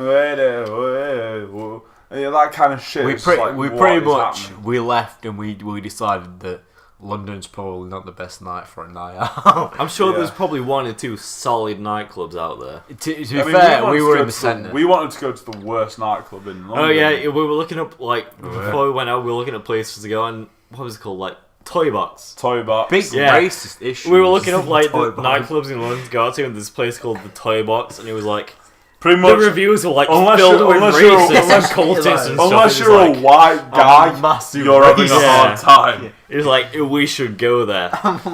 I was so confused because there's like I think we should there's have gone. there's not 'cause we much didn't go. racism in Sheffield. Like no one gives a shit really. Yeah. There's like one kebab house that doesn't like gay people. And Yeah, that's but they it. got so massively slammed for it that it doesn't fucking matter anymore. Yeah, I mean, But there's a no whole one gives a public shit. firestorm Exactly, about no that. one gives a shit anymore. But apparently in London it's still a thing. So apparently they're massively racist in Toy Box, and we read a couple of reviews and it was like, oh yeah, they're racist. And we were so confused by the whole thing, we didn't end up going in Toy Box. I thought about it seriously. We I was wanted, no, we tried to get in, but then Did we went we? there. We got there and there was like, what's the entry fee? And it was like 20 quid, and we were like, yeah, we we said were like, it no. was like not a 20 chance. quid VIP to get into a racist nightclub, and it's like we're not paying this. Yeah. At that point, I think that was like last straw. That was like, London we should go. now. Oh yeah, yeah, no, that's when went we went to to the 3-story one after that. That was shit place too. I hated that. I remember Jaeger bombs costing cheaper than double Jack and Coke, so I was like, I'll just drink these. Yeah, I all I remember is like once we got out of the last club, I remember just being like, let's just get a bottle, and you guys were just like, if I'm honest, London's kind of just made me really sad. It's just so expensive. Yeah, It is. it's proper expensive. It's a beautiful city. Oh, There's dude. no English people around. I would sell my soul And to it's- move to London. I really wouldn't. I fucking can't imagine anything It's such a worse good than city though. living It's in so London. funny. It's gorgeous. so It's- cultured. it's After gorgeous. after It's one amazing, weekend, but it's like- I was done. If I had, I'm never going back there again unless I have to. no, If I it's want a to go gig- back if there. it's I a really gig, want to I'm go in. back there. If it's a gig, then fair play, I'm there. But Yeah. I don't fucking give a shit about going. But for like, leisure. if I move there, I'm for not like stopping a weekend there for a gig either. I'm going to see the gig and then I'm going home the following day. it's too expensive. I don't even know Yeah. how people. Fucking What do you call it? What I'm fund going to do, if there's ever a gig there that I really want to see, I'm going to go there really early the day when the gig is. I'm going to spend the night in like a Premier Inn. Well, it's and like I'm we've just gonna done the go touristy home. shit, so we don't have to do that again. No, you can't have a night out there because it's too expensive. I'm just going to get pissed in the street. Because you guys are like, nah, that's illegal. The police will get you. But like, I swear to God, I didn't see one police officer while There we was, were there. yeah, there was fucking. Oh fucking hell! There was that we went. Oh, was it the first night? Yeah, it was the first night that we went out. We went to some pub like near a hotel, and there was some like old guy that just started talking to us. Oh no, him. I've forgotten about him until just now.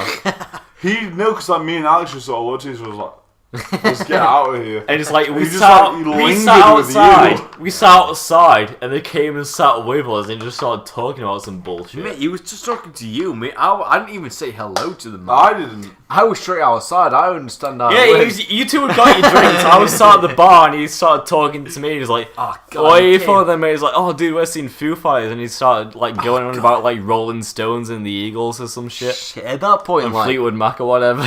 I feel like me and Lawrence avoided the situation, but you just made it so much worse. Yeah, and they started talking to me real bad, and I swear he like had like the hots for me or some shit. Oh, dude, I felt sorry for that guy. He's like one of those guys that like they hang along, but they don't He really like, have many he friends. like but sat they with wanna us for go a couple anyway. minutes, and then he walked off. Because me and Lawrence, yeah, we made He it did a awkward. walk around the block and then came back and went back into the bar. Hey, it was sad. You saw him trying to sit with other people. Yeah. So it was, you know. He was a funny old dude. Oh, dude, was. London's so fun though. It really is. We It's had a full of nice time, characters. but there's like, why is there no British people in London anymore? What's Also, that? why is there no puss?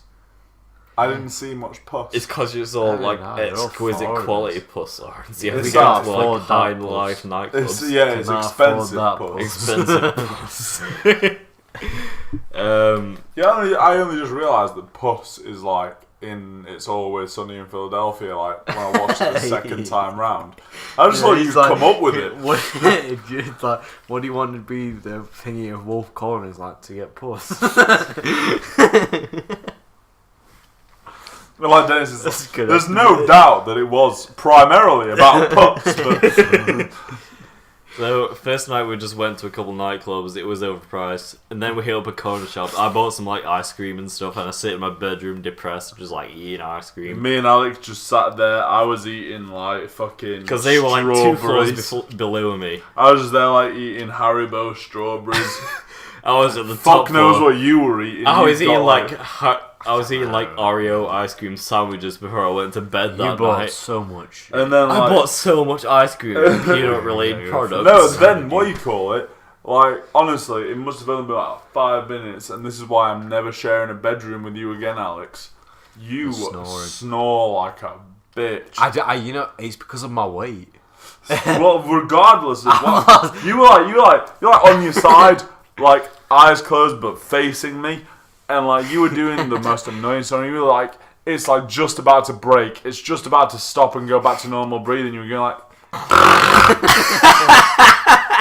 Dude, I put on like 2 stone in the last couple months. yeah. Before London. I've lost like a stone now. I mean, London was my heaviest, but that was when I'd put on.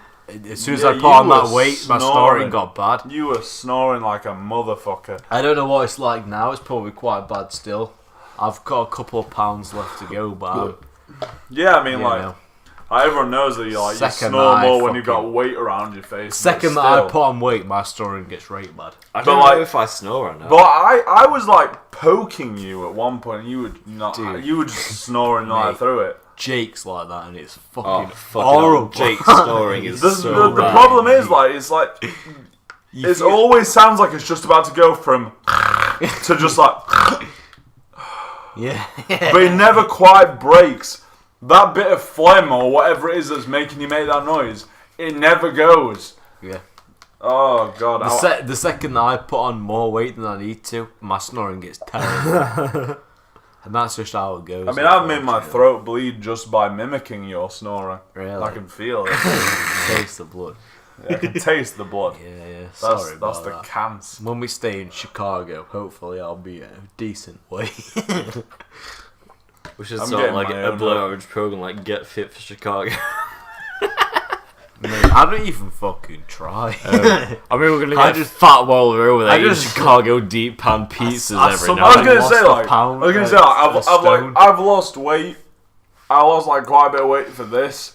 And I'm gonna lose quite a bit of weight for Chicago, but I'm gonna come home from this, and I'm gonna come home from Chicago worse than It's like, before I started trying to lose weight. yeah, I mean, that's what you do it for, isn't it? You You'll- lose the weight so you can put it back on Yeah. and lose the weight. and then lose the weight again. Yeah. It's just You're like a never gonna vicious be- cycle. You're never going to be a decent weight. Eating food's just so much fun. Oh, It's yeah. just so good. I think I lose like weight sometimes, and it's like I get into Eating a somewhat and decent drinking shape. is too fun. Yeah, That's where I'm at too. like that's the first night in London that we spent. We went to a couple nightclubs, super expensive. Did we go in shops? We went in like a couple Disney shops and shit like that. Forbidden Planet.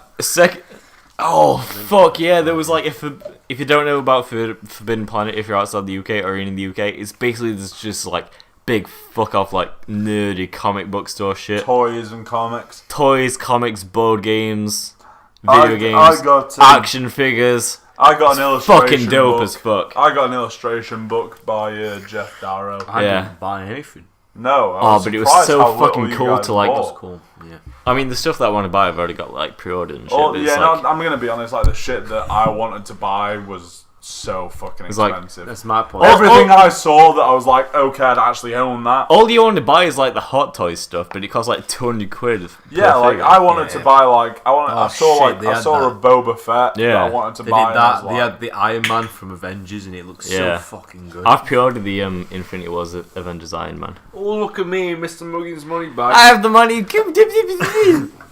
I've pre-ordered Captain America as well. Here we Um, fucking go. So here we go. But it's like I don't know where I'm gonna put it. I'm just gonna leave basically it in the fucking Forbidden cupboard. Planet. If you're outside the UK, is basically just like comic books, video games, super fucking nerdy shit. It's like basically a nerd's paradise, like in terms of like online stores, and it's like fucking cool. And they had like the Forbidden Planet super mega store in London, and it was like 2-story big. It was really fucking huge, and it was like we have one in Sheffield, and it's like It's shit. It's like a little. It's like a little corner shop where you walk in. There's like nothing. There's like 2 aisles, and then you walk back, and then it's the cashier, and then you walk out, and it's like very tragic in there. There's barely fuck all in there, but it went to the one in London, and it was like, oh, It was huge. fuck me. It was massive. There's a lot of stuff that Amazing. I want to buy, but I just can't front the money for it. Dude, if I had like I $1 feel million, bad for spending that amount of money on a Right, figure. if like Like Muggins loves spending 300 quid on a it's hot like toy I figure. pre-ordered Like on an two. Not impulse. fucking do I that. pre-ordered Muggins like would just do it on an impulse. I like, pre-ordered like yeah. 2 Iron Man figures, and they cost like £400 each, and it's like I fucking love them, but it's gonna cost me a bit. See, you can do that, but I could not bring myself to do it. I just So like, couldn't do it. like whenever I've done like a mad impulse buy that's cost me like in the hundreds margin, I've immediately regretted it. Yeah. I've like with that mask. Yeah, Lawrence bought a Michael Myers mask. Yeah, for it's Halloween. bullshit. We were gonna go as the Birds of War. We Yeah, we have this whole thing planned out, The like- fingers and the wings. And Okay, stop, Muggins, do not say we had. No. No, I didn't have this whole Don't thing. say I we wasn't had this. I thing. wasn't part. I wasn't You part were of the this. first one to bail on. I was Oh, so yeah, excited I to bailed go out as the on it. Birds of War. Muggins was like, no, me and Jake, we've got this idea. We're gonna go as a duo. We're gonna go as hand and deck. Yeah, And me and Lawrence it were like, just what are you wasn't hand and talking deck, about? honestly. Fuck off. Me and Lawrence were like, what are you talking about? We're going as the Birds of War. It can only work as a free. Yeah. And then so Muggins I honestly. now the Lawrence has reason- bought a goddamn Halloween mask. The reason So now I've I got to bought get the a mask. costume. I bought the mask because I knew Muggins was never gonna do Birds of War. I mean, I was gonna do it now because no one else is gonna do the thing I was on about. But What I'm were like, you gonna do? Tell me what you're gonna do. none of your business, Lawrence. Why wouldn't you tell us? Because it might be on the table still. He always is surprised. Jake has got a drinking problem that he doesn't want to face, so he isn't going to drink around us because he told us he wasn't going to drink. And then it went out a couple And he's got a child. So just tell us what you were going to Jake's do with so Jake. I'm not gonna tell you, Lawrence. But you're not going to do it. You're not going to well, do we it. might still be on the table, Lawrence. Tell you what, Muggins, if it's still on the table, fair. But if it comes Halloween and you have not done something with Jake, I'm going to punch you square in Alright, the I'm gonna nose. tell you what it is if I don't do the thingy with Jake. Do Yeah. you still plan on doing the thing with Jake? Maybe. How much of a maybe is that maybe? About 70-30. I bet it's not. 70-30 in leniency towards you are going to do it, or Yeah. No way. Jake's a bitch. Jake will back out. He loves getting excited about it, but then he'll back out the second it gets real. We'll see. It's where were we? I don't know, but We were were talking talking about about Halloween London. Let's be costume honest, and how I that was fucking betrayed. kid's hot chocolate looks sick. That looks better now. Show the camera, Lawrence. Would you not just cream over that? Would you not give your left testicle for that hot chocolate that little I girl's honestly having thought right that now? was a small brown boy, but it's a girl. How do you get confused between a small brown I don't know, boy but when and- it was over there, I was like, that's a little Mexican child. But now it's clearly a disabled white chick. Alright. Let's do another shot. I was thinking the same thing. Let's do it! Let's get more drunk than we're supposed to be right now. Adios, Blue Orange amigos. Studios!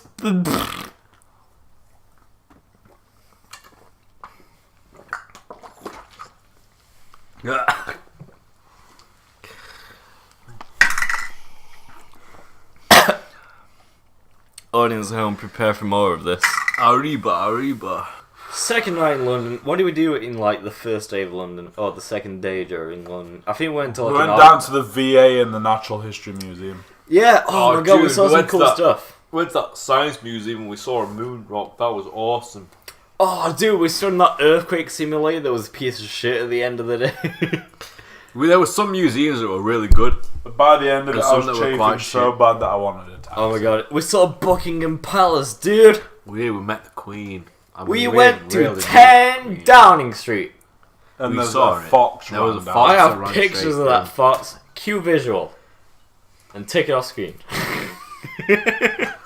Oh god, man, that was a rough shot. Alright. I'm still So- suffering. If I do one more shot, I'm vomiting. I Alright. swear to God. So Take we'll it do easy. one later on. Yeah, Breathe in. for some reason, whenever I'm about to throw up, I get a pain in my right shoulder. Just here. Are you getting it now? I've got it right now as we speak. Okay. This I'm not going to podcast- throw up now, It's already passed. Oh It God, was amazing. We haven't even took some good spoken about pictures. the weather. The weather's been beautiful. I can't While we were even. in London, we went during. It was perfect weather. like it was towards the complete middle blue end of skies. June. It was like 28 degrees. Oh my God, it was gorgeous. beautiful. I would sell my soul to live in London God, it during was that lovely. time. Like every Mungis single time. seems to really have this great opinion of London. London was too busy. It was congested everywhere. Too obnoxious. There was no English people. It was all fucking foreigners. Do you remember the first day where we sat in fucking Hyde Park and those roller skaters rolled by playing Dude, Linkin Park on There full was blast? so many people in roller skates. Roller skates and skateboards are back in fashion. Yeah, why yo! are they coming back? Nowhere In else London. except London. I never see anyone on roller skates in Sheffield. It's We like we were stepped walking out of around. the pole of the 90s and I was like, Yeah, rollerblading's exactly. cool again. we were in Hyde Park and it's fucking massive. It's like we were Euro carrying Park. our suitcases because like, the first day Surrounded we got by- there, so we were carrying like 3-4 bags each. And we just sat down on a bench for a couple of minutes, like next to an overpriced hot dog store, and like some kids rolled by blasting Linkin Park on rollerblades, and it was like, Yeah. "What?" We're in this beautiful And then park. there It's was amazing. then there was a family of genuine Jews. Dude, they had the kills and the Yeah, the little like the hat and the curls sticking out. I've I never actually- seen a genuine Jew before. Mate, I saw one in Sheffield about a week after. I went to a gig and there was full on Went to a Jews gig. killed. I mean, I like to go to a lot of gigs. Who did you go see? I think my dad will play it at the time. I will kick Maybe. everything over in a minute if you don't tell me why you asked me to come. It's like a last minute thing. My dad's like, I'm gigging there on this Thursday. You know, like every last minute thing. You last minute text me to see if I'm on it. There's my dad. He's in this band with Zazu. No one cares No, about not your Zazu. dad's music. Isn't He that plays Zazu in he anyway? plays in cabanas sometimes, and it's Cabana. fucking great gig in Leopold Square. Cabana. Where are you going, Lawrence? I want a packet of crisps. Dude, chug me a packet of prawn cocktail. Cheese and onion, He's bitch! definitely not going to chug me a packet of prawn cocktail. You get salt and vinegar. What do you mean? I'm gonna like pass out for a little while you talk about Foo Fighters 'cause I'm sick of it. Alright. So everyone at home, we're back. And we're here to talk about the Foo Fighters gig that we went to. So like we missed the first opening act, which was Oh God, this vanilla vodka. a band called Starcrawler. And apparently I was a bit upset that we missed them. I wasn't that upset. It was like the music's like okay, it's like American poppy punk rock. Yeah. But apparently, according to articles that I've read about the gig, apparently the lead singer jumped in the crowd and gave some woman a black eye, Yeah, boy. which we missed unfortunately. Which is like, unfortunate. oh hey, Lawrence is back from the dead. Are you okay? He fell asleep for like 2 seconds. But apparently the lead singer like jumped in the crowd at the front and like give some woman a black eye, and apparently people weren't too happy about that. That's rock and roll. Rock and roll, Rock punk and rock, roll, rock and roll, boys. boys.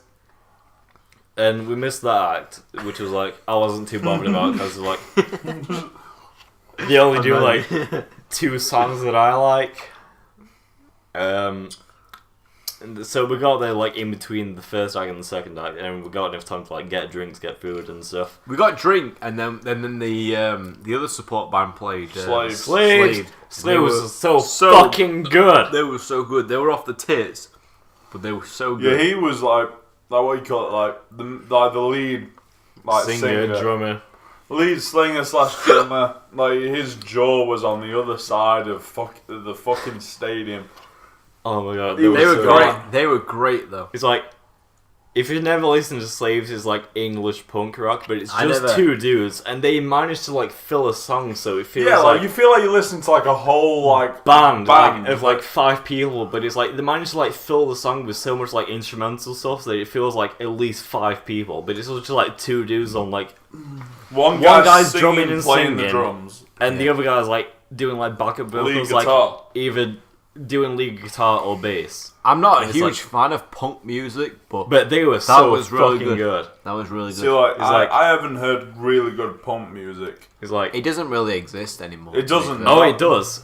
I believe in the heart and soul of punk, dude. Like, Yeah, but it's there's not, only it's there's not only popular. there's only 2 modern punk bands that I like, and it's the Scallywags and the Slaves. I don't listen to a lot of pop music. I don't even like pop music when it was popular. Oh, I do. But I do. that pop music was good. It was fucking good. It's very much. I was surprised. I by really it. like. I fucking love them. It's like, it's just two guys on the stage, but they manage to like fill the volume of their songs that it feels like a full fucking band. It gets the fucking crowd going, dude. Is that a giant spider? What? Don't tell me this. By the way, there are supposed to be spiders like the size of people's hands coming into. Oh fucking hell! The other day, I saw a fucking spider that this fucking big dude like crawl into my bathroom while I was brushing my teeth. Dude, that is a giant spider. Alright. Okay. Sorry guys, we're gonna have to take a moment. There's a spider. Spider alert! Have you got it? He's huge. No, but I'm gonna bash it though. Are you gonna bash it? I'm gonna bash it. Alright, don't bash it. Lawrence loves to fucking rescue the animals. Where's the spider? Lawrence, Don't bash him. there, look, I'm gonna bash it. Oh fuck, dude! That thing's huge. Leave him alone, Lawrence. Lawrence is such a fucking hero to the spider. Such a gentle soul. I was gonna kill it anyway. I might as well just bash it now. Give me the fucking something to smash it with. You put it in the thing. I'm gonna smash it. I'm gonna kill that spider.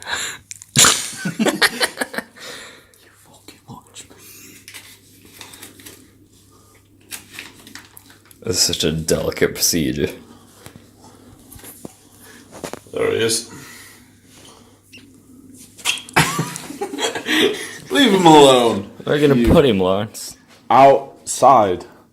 Outside. I read that if you put it outside, you might as well just kill it. That's with like fucking birds. Did you get him, Lawrence? Yeah, he's out in the woods. Cool. He's living life in a different kind of way. Slaves. It was like, slaves are really fucking good. Say it's like two people, they know how to make a fucking stadium bounce, dude. Yeah, I mean, I was like in a mosh pit for like 2 hours, and I've never had the shit kicked out of me more. They were There was fucking good. There was this one guy in the mosh pit who was like trashing everyone. Like there was guys bigger than him, but he had the momentum behind him. He was like throwing himself into people, and like me and him like made friends at one point. I was like, I've got to make friends with this guy because if he doesn't like me, then you he's gonna were hurt like me. with us during slaves. We should say we were separated. We were Lawrence with us was slaves, and then he went to go get a drink before Foo Fighters came on. Oh no, And, it was like during the kills because the kills were like boring as god, fuck. they were so boring. But we'll get into those in a bit. But like, the slaves know how to fill like the sound of a stadium with just like two people. And it's like very fucking impressive. I mean, I liked it how like one of my most favorite parts of the slaves is like he's on the drums. He's And, like he'd walk back from the drums, and then he'd just fucking run at them and just go, BOOM! And then he'd like run away and like he'd just come back like BOOM! It's so fucking good. It's so was like so charismatic. cool, man. It's like he's a singer of his own. It's like Like honestly, Like, blasting vocals. I've always good. loved the slaves. That's It was the first. It's the first time Really? I've seen him live, but I listened to him before I went. It was like these guys are really fucking good. It's like who are these guys are? They're extremely talented. I was surprised to find out it was like two people, and it's Like- really fucking impressive. But Like, I it's listened like to the slaves. English punk rock at its finest. Yeah, like I I'd listened like first time I heard the I slaves. would just go see them. Yeah. I would Yeah. too. I think They were really first fucking time I good. heard the slaves was just like I was just at a house party. Mm. And like someone just put it on Spotify or something. I just heard them. I was like, oh, I need to get these It guys. was like and then you're like, oh, you know, they're like supporting at Foo Fighters. I was like, oh. yeah. And It's they're like- just so good. I really like the riffs as well. Like dun dun dun dun dun dun dun dun dun dun. Cheer up, London. It's not that bad. Cheer up, London. It's already dead and it's not that bad. Dun dun dun. Ah! So fucking good. They were good. Like, but like They're really after fucking the, good. after the, I must have come in like just as the kills went off. It's like after the slave finished, a lot of us went to go get a hot dog and The like kills was shit. there was like a 20-minute break and then the Yeah, like I kills heard came like on. 2 of the kills songs, and I Slaves was just was like, so I was like, I'm going. It's like I'm the leaving. slaves are just like, fuck yeah, dude, fucking rock And on. then the kills came, and I was just like, It was okay, like- she's kind of It was sexy. so, but it was that's so it. generic. But It was like she was hot, so. but it was generic. Oh, the lead It singer's was the same super stuff. fucking cute as fuck, but But it's like it's so like low tempo. It's like emo music. It's like. It's like it gets you such in like a down mood for a Foo Fighters show, and it's like I don't even know if it was like, that. It was just that they were so fucking generic. Yeah, they were so like dull. I've never seen band members being like so bored. I said to Muggins, I was like halfway through. It's like the drummer's just like bored. The only person that's more bored than me is their fucking drummer, and he was just fucking. He was just like. He wasn't having any fun. There was no passion. It's like, and that's the problem. At least Slaves, there's a lot of passion. I love there's the a lot of anti-establishment like, stuff. He's like, fuck yeah, rock on, dude. It comes from a real place of like frustration and stuff like that. Yeah, but the Kills had none of that. It's like what you call it. It's super fucking like the song Chokehold. The song Chokehold. They just start like they just like for like honestly for like 2 minutes like he just like walks like all the way down there. I was like just talking about like. Shit with like they were like, so fucking girlfriends good. And shit, and then then it proper goes into it. It's like, oh, what? It's like I'd fucking go see the Slave because they were so fucking good. I'd go see them. You know what the difference is that the Slaves are coming from a place of passion. The Kills just want to get famous, and they're just doing it by whatever generic way they can do it. Like playing the same music. The Slaves is like, fuck yeah. The Slaves are like, dude. We don't give a shit. We're gonna play our music, and you're gonna listen to it. The Kills are like, oh, we're gonna play everybody else's music. It's just like emo rock. It's like Linkin Park, but it's like. More depressing. It's so boring. And it's like there was one so boring. It's like I don't mind listening to them, but it's just like emo rock. It's like it's one of those. It's that kind of music that you don't actively go out your way to listen to. But if someone puts it on, you'll just be like, yeah, whatever. It's like I want to listen to this when. But that's the thing. Like my feet were fucking killing me because we like walked around like a madman for the past 2 days. Yeah.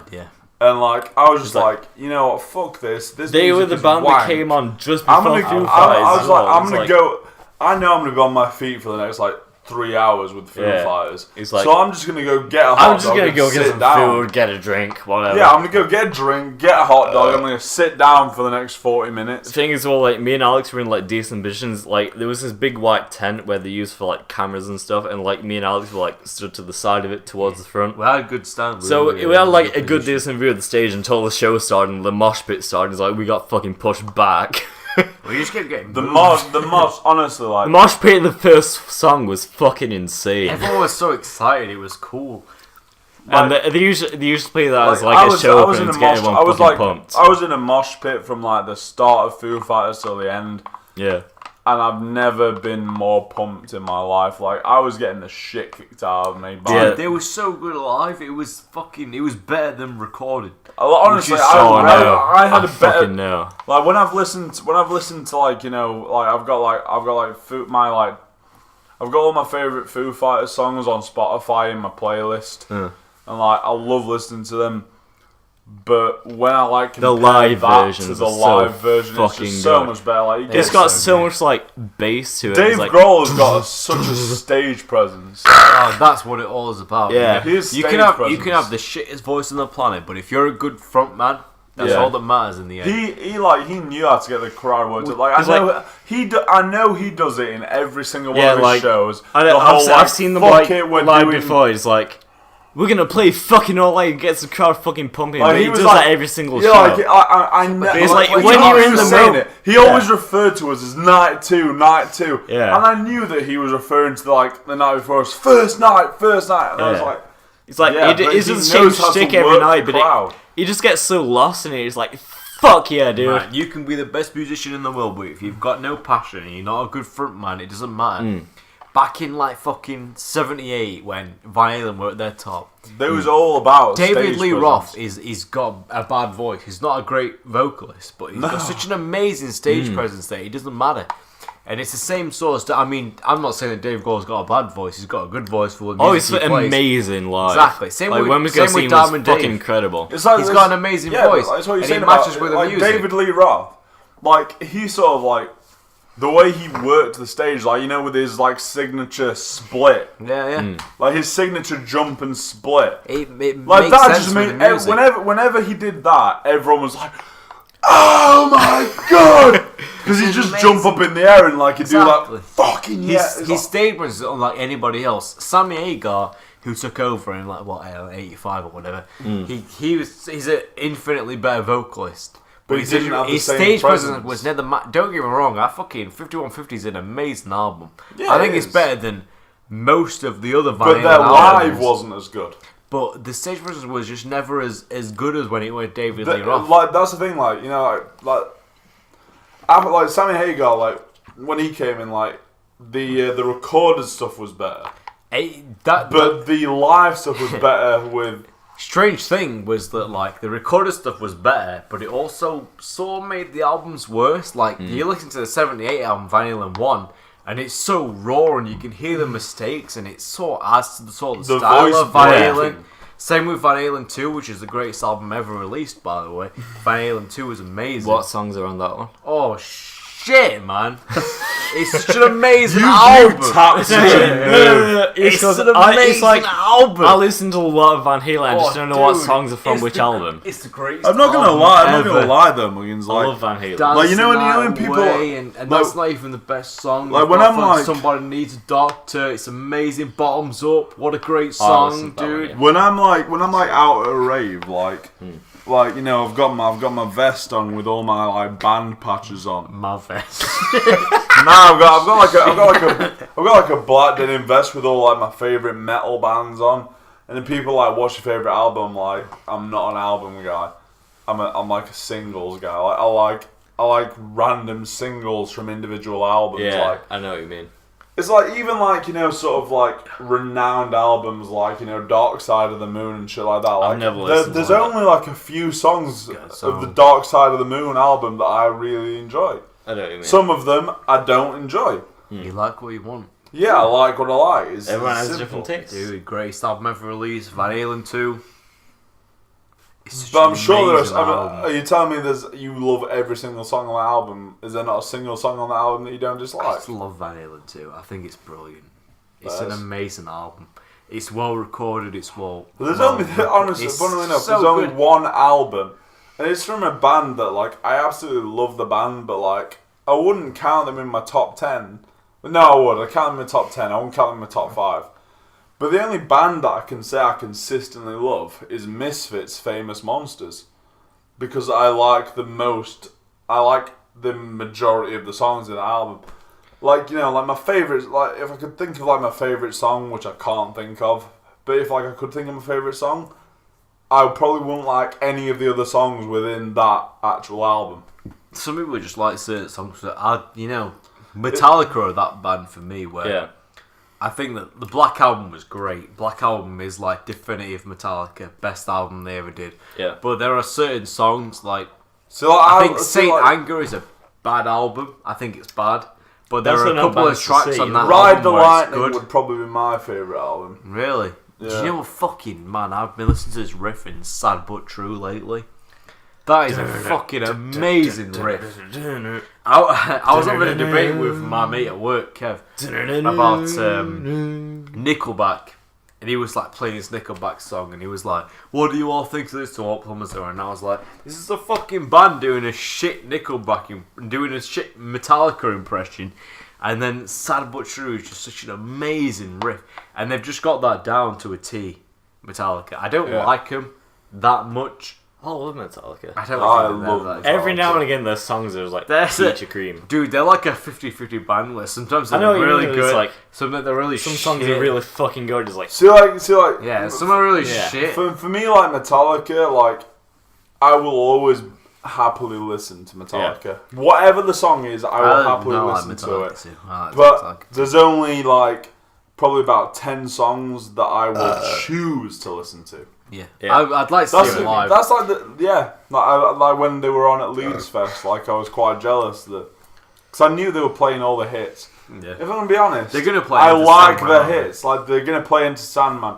That's They're probably a great gonna song. play Whiskey so in My funny. Jar. Great song. They're probably gonna Good play For Whom the Bells Toll. Good Great one. song. Yeah, you know they're gonna play Shit. all the big ones. Dude, Sad But True is such an amazing riff. nothing the way really they matters. fucking kicks in. it's Nothing so really good. matters is the quintessential Metallica song, Nothing Really Matters, is fucking I don't think I've heard that amazing. one. They're a good band, but they brilliant. are 50-50. For every good song they've got a really shit So song. many bands are like that. Yeah.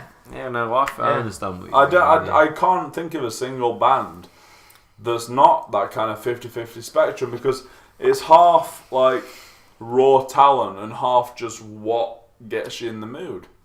I mean, do you think that a band like Metallica can work these days? Because I don't. Yeah, this is Oh, pretty like if solid Metallica shows. were just starting out now, they'd have no chance. No way, because it's all They're fucking like- bass lines. as they are When currently. when I think of like the most modern, genuine metal band, I can think of one, and it's not even doing that well.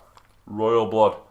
I don't really know. That's actual genuine sort of metal. It doesn't work anymore. I don't listen It to doesn't. them. It doesn't even fit in. You've got to have a because they're trying chorus. to throw in that sort of modern edge. The only song of theirs that I'm I gonna be like honest, is a cover of My Sharona. so many songs that I like old songs that I like, and I realise that it's the same verse repeated and the same chorus what it is. repeated, and it's just, so long as it's good, I don't mind hearing them both 4 times over. You know what I mean? Yeah. Yeah. It's in a bit of a sad state lately, music. Music's It's just dominated by money. pop There's chart no passion albums and anymore. shit like that. There's no passion. It's all about Cardi B and Nicki Minaj. I don't know. I don't even fucking know. But it's like- anymore, dude. It's Who the depressing. fuck is Cardi B? I don't fucking know. Alright. Someone So- that Like, Mia turned round to me like a few, like, God knows who. Oh, like, Mia she- knows Cardi B. Nah, she just knows Modern day pop. she just knows modern day shit, and she was like, oh, Cardi B's just had a baby or something. I was like, I thought Cardi B was like a stripper. God, it's so fucking depressing.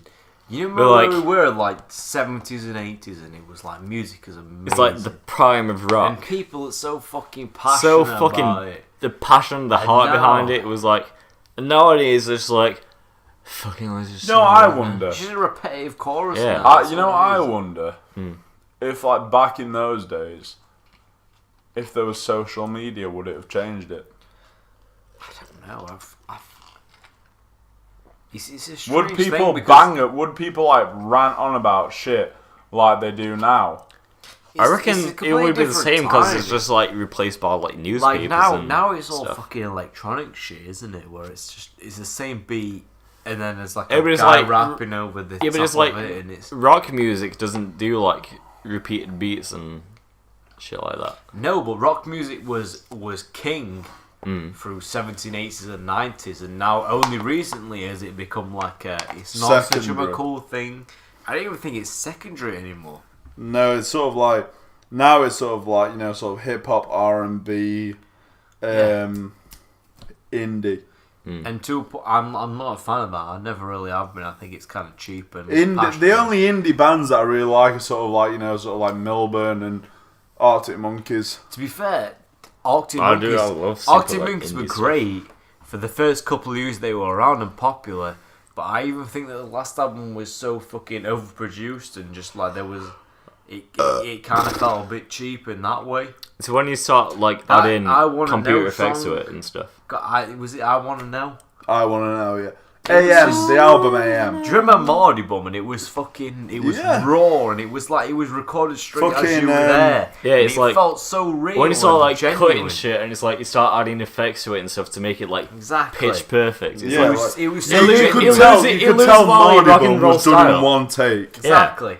But that was exactly the sort of same style that the 1978 album of Van Yeah. Halen was, where it was real and it was genuine. like And I Want to Know isn't genuine at all. It's overproduced. to fucking The idea behind it is genuine because it's sort of about, like, you know, loving someone who doesn't love you back in a Yeah. very primal way. Yeah, but the But as music's you can just tell- so overdone and it's The idea, it's perfect. the idea behind, like, that's what I think about AM. It's like a lot of the ideas behind the music are really amazing. It's just the way it needs to be more Yeah. raw. Yeah. But for me, that betrayed the entire idea of Arctic Monkeys, where Arctic Monkeys were this band that was From it Sheffield. was real, it was genuine. They were It from was raw. Sheffield, where we were from, Yeah. and it was raw. it was And punky. it made sense. But now it's overproduced. It's almost like they're just trying to make So money. stylistic. Exactly. They've lost everything that made them special. Style over substance. Exactly. They made everything that made them special is now gone because they wanted to make money, and that's what bothers me. It's like when Marty Bum came out, it was an amazing song, and it felt raw, and there was mistakes in the final cut of it, and it made it better in a way. Because it felt real. Not to bum off Foo Fighters, but they did a whole album called like Wasting Light, which is like they recorded all their songs on like. What's the name of that? What's the name of that one song? Is like, oh, the boys are slag, the best you ever had, the best you. It's where they're all dressed up as clowns. That's the one that I know. I know what song it's up. Yeah, that's like proper old school. Because it's raw and it makes sense and it's real.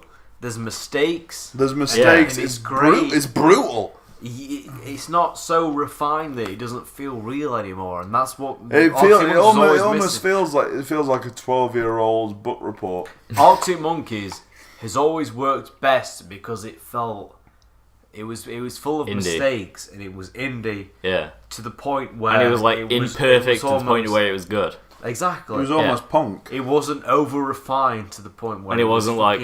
a bit fucking refined nauseating. to the point where it was like supposed to be good. It was refined to the point where it was like... I loved Arctic Monkeys until AM came out. And I was... Hell, I even loved the album just before AM. What was it? With, it had... God... Suck It and See. I like that. Arctic Monkey, it's always going to be special to us three because they're from Sheffield, so it's going to be a local kind of thing. I know they're in Sheffield this week. I saw them live. It's always going to be a local thing for us. I'm not really bothered about seeing them. I saw them live. It was them. They were headlining, but it was Tame Impala. Oh, Tame Impala! I'd love to see those. Yeah, I saw Royal Blood, Tame Impala. Oh, Royal Blood as well. Yeah, definitely. Royal Blood, Tame Impala, and Arctic Monkeys live at London. Oh, that sounds like a trio for like a... In Hyde Park. That's where I saw them. Really? Yeah. Oh, that sounds so good. Was it good? Oh, it was brilliant. I mean, I was fucking stoned, but... Yeah. It was like they could have played shit and I was like, yeah, Dad. I mean, what you call it? Richard was there. I wish I were there, man. I like Arctic Monkeys. I don't agree with the direction they went in. When I saw them, it was when AM had just come out, so they were playing like a bit of AM, but they were just mainly playing like originals. I feel AM would have been a great album. They just need to hold back on the whole. They need to stop giving a crap about production value and start giving a crap about content. Just the actual content of the song. Even if it's raw and there's mistakes, at least your passion shows through, and that's what I always thought was missing from AM. Is it almost felt like they were just kind of cashing because they were the Arctic Monkeys at that point. Yeah, they were the Northern English. And that's bad boys. That's what bothered me. And he started dressing like he started doing the whole greaser thing, leather jacket, slicked back his hair with pomade. I've never seen him live, so I don't know how they dress. Honestly, they dress like they betrayed what they were against. Like what you call it, in the original, in the sort of like OG years, like they sort of dressed like they didn't give a shit whether the way they looked. Like, it was all about like he had the shaggiest hair in the world, Alex Turner. They all looked like shit, but they just played music. And everyone loved his hair is like greased back to the limit. So it's like pompadour, compiling with style, greasy like nowadays. Yeah, like slicked back hair, sunglasses, leather jacket, skinny jeans. I feel like rock and roll is just like be who you want to be. Exactly. That's a big difference. Rock and roll is. If you want to look a certain way, you do it. Yeah. But Arctic Monkeys, obviously people have looked like that in rock and roll. People have looked because they wanted to. They're trying to conform to a style. They wanted to look like that because that's the way they knew people would respond well to. I know what you mean. That's what it's fake. Honestly, if I had musical talent and I was like a rock and roll star, it's like I was a rock and roll star, I'd still dress up the same. I wouldn't give a shit. I would probably just dress like this. It's like if I was I'd have chains. If I was to be a rock and roller, I would not give two shits about how It's all about the music passion. you play. It's all about the passion. It's all about the music. It's And not. it's about how you are. Music and stage presence. It's not about the way you Yeah. fucking look. Yeah, when you It's sit about how you back play. And it's and like, you listen to the music, yeah. the stuff that comes through is always the most passionate It's like stuff. look at Elton John. Elton John looks like shit, but some The of his passion's songs still are there. fucking brilliant. Yeah, exactly. And what do you call it? Back in the old, like in the very earliest days of Metallica, they were just t-shirt, jeans, maybe a leather wristband. That was it. Yeah. Or like a jean jacket, maybe. That was it. You don't need to like go all flamboyant. If you Let's die hand. basically the only way you I'm need, rocking with if you're gonna dress up, just dress the way you would if you were going downtown. That's what it is. That's the most you need to dress up. Just be who you need yourself. to be. Unless Yourself. the only time you need to really dress up is if you're going for that look from the get-go, and that's the way your style is. Yeah. Like Dead South. Like Dead South is like this sort of like American band, but like they dress up like with like white shirt, suspenders, bow tie, big hat. Like that's their look. That's not because they want to impress people. That's just the way they look. That's the way it should be. It shouldn't be about trying to impress people or trying to make money. It should be about the passion of the music. And how you are. And that's what the music's missing these days. Is it's just, oh, here's a repetitive chorus. I'm gonna play this 4 times, and everyone's gonna like it. Yeah, I mean, like Compared to, Like, what oh, you this feel guy's got talent. He's got great stage presence. Let's listen to this guy because he's very charismatic. It's none of that anymore. I mean, what you call it, It's there's- all there's about this, repetitive chorus. There's this band, and there's only one song I've ever listened to, and it's I can't remember the name of the band, and I might kill myself for it later on, but it's like this sort of electro rock band, and there's this guy, and he's up on stage, and he's just going for it, like the way he moves on stage, like he's just going for it, like he looks like he's completely fucked the way he dances, But he loves but it. in his face, he's loving every Yeah. fucking minute That's of what it. it's about. That's And like that's what halfway it's about, through, dude. like when you hear the recorded, it's not there. But But like when you see him live, when you it's see like, him live, he's like fuck yeah. like in moments like he just goes full on grunge with his voice, like he'll just be like, "Rah-rah-rah." But like it's like in a completely odd context. He just Yeah. gets so into it, That's what you What do you need. mean? like he gets People that are It's like- passionate he about gets what they do. obscenely He fucking passionate loves, about it. And that's like, what you- I'm that's gonna what to find passion I'm there. gonna find the band for you because like I'm I need to interested. show you I'm this very video. interested because I would love to see these. There's dudes. nothing more incredible than just complete passion. Complete pure passion and what heart you just wanna being poured out to the Yeah, audience. you know, I love music, and I always have. But what's so awful about music these days, it's not even the music itself, but it's a lack of passion. It's all about people trying to make money. It's here just and like there and we have everywhere. computers to perfect everything. It's It's, just- like It's so cheap now. it's like and it's just I want to make money, so I'm gonna write this song where they say the same chorus. I was gonna 20 say this times earlier, but in it's a like row. not to bum off of Foo Fighters, but Foo Fighters did like a whole album called Wasting Light, which is like it's wholly Dude. studio recorded. Foo Fighters just do what they do and it works Yeah, but because it's like- they're passionate about They it. did and a that's whole. things like They did a different. whole fucking album where it's like studio recording. You can hear like the static in the background of like tapes running in the background. It's like so fucking good. You It's know, my favorite album. people are so fucking caught with how shit sounds. And it's like we want to make money, chorus. bitch. That's all it is now. It's just money. And it's like there's no heart, there's no soul. You know, I It's play like- music and I love playing music, but I would love to I learn to don't play music. I don't play music for anybody else except me. You know, I've got a keyboard recently, and the person I know was like, "Oh shit, you can get a carry case, so you can go and play music to other people." I was like, "I don't give a shit about playing to other people. I'll play music for me Yeah. to make me feel better because I fucking love playing music. I love to learn music And one day. bottom line, that's what it always should be about, is that you're passionate about playing music. And I it's love to sad learn that these days it's not about just playing music, but it's about just making money. money. It's like there's no heart, there's no soul, there's no passion behind it. It lost everything. That It lost should be it. about. It lost it like years ago, and it's like And it's, we can just like computers to generate everything. It's like let's record some like Rihanna verses and toss it in a computer. It's like we got a #1 hit single.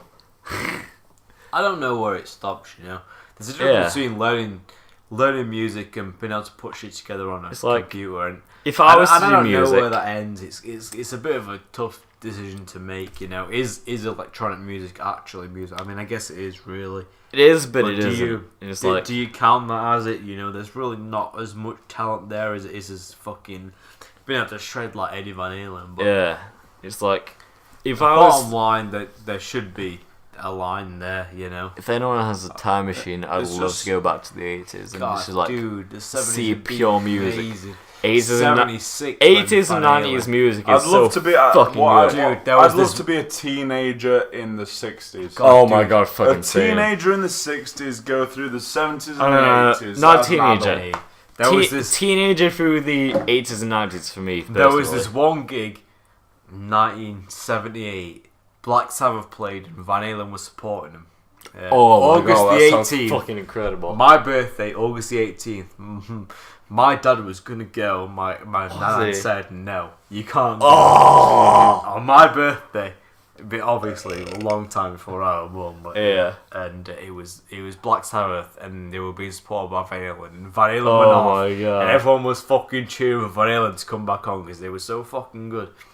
And it is probably the greatest gig ever in the world. He's so much fucking cool stories from like the 70s, 80s, and 90s. Like, yeah, I mean, I fucking wish I could have been there to like see it. That's the pure line of rock and roll. It's like, I fucking wish I could have been there to see this. You see like brief elements of the pureness of rock and roll and metal. And it's like, I fucking want to be there, dude. You see it sort of translated through the days. Like, you can see like a true sort of fan of like metal and rock and roll in like in a mosh pit today, for instance. Like, when a guy can like fucking floor you, but if you go on the floor, he will pick you up, and that's the camaraderie of like rock and roll and metal. It's like we are here to fuck shit up. We are here to do it together, though.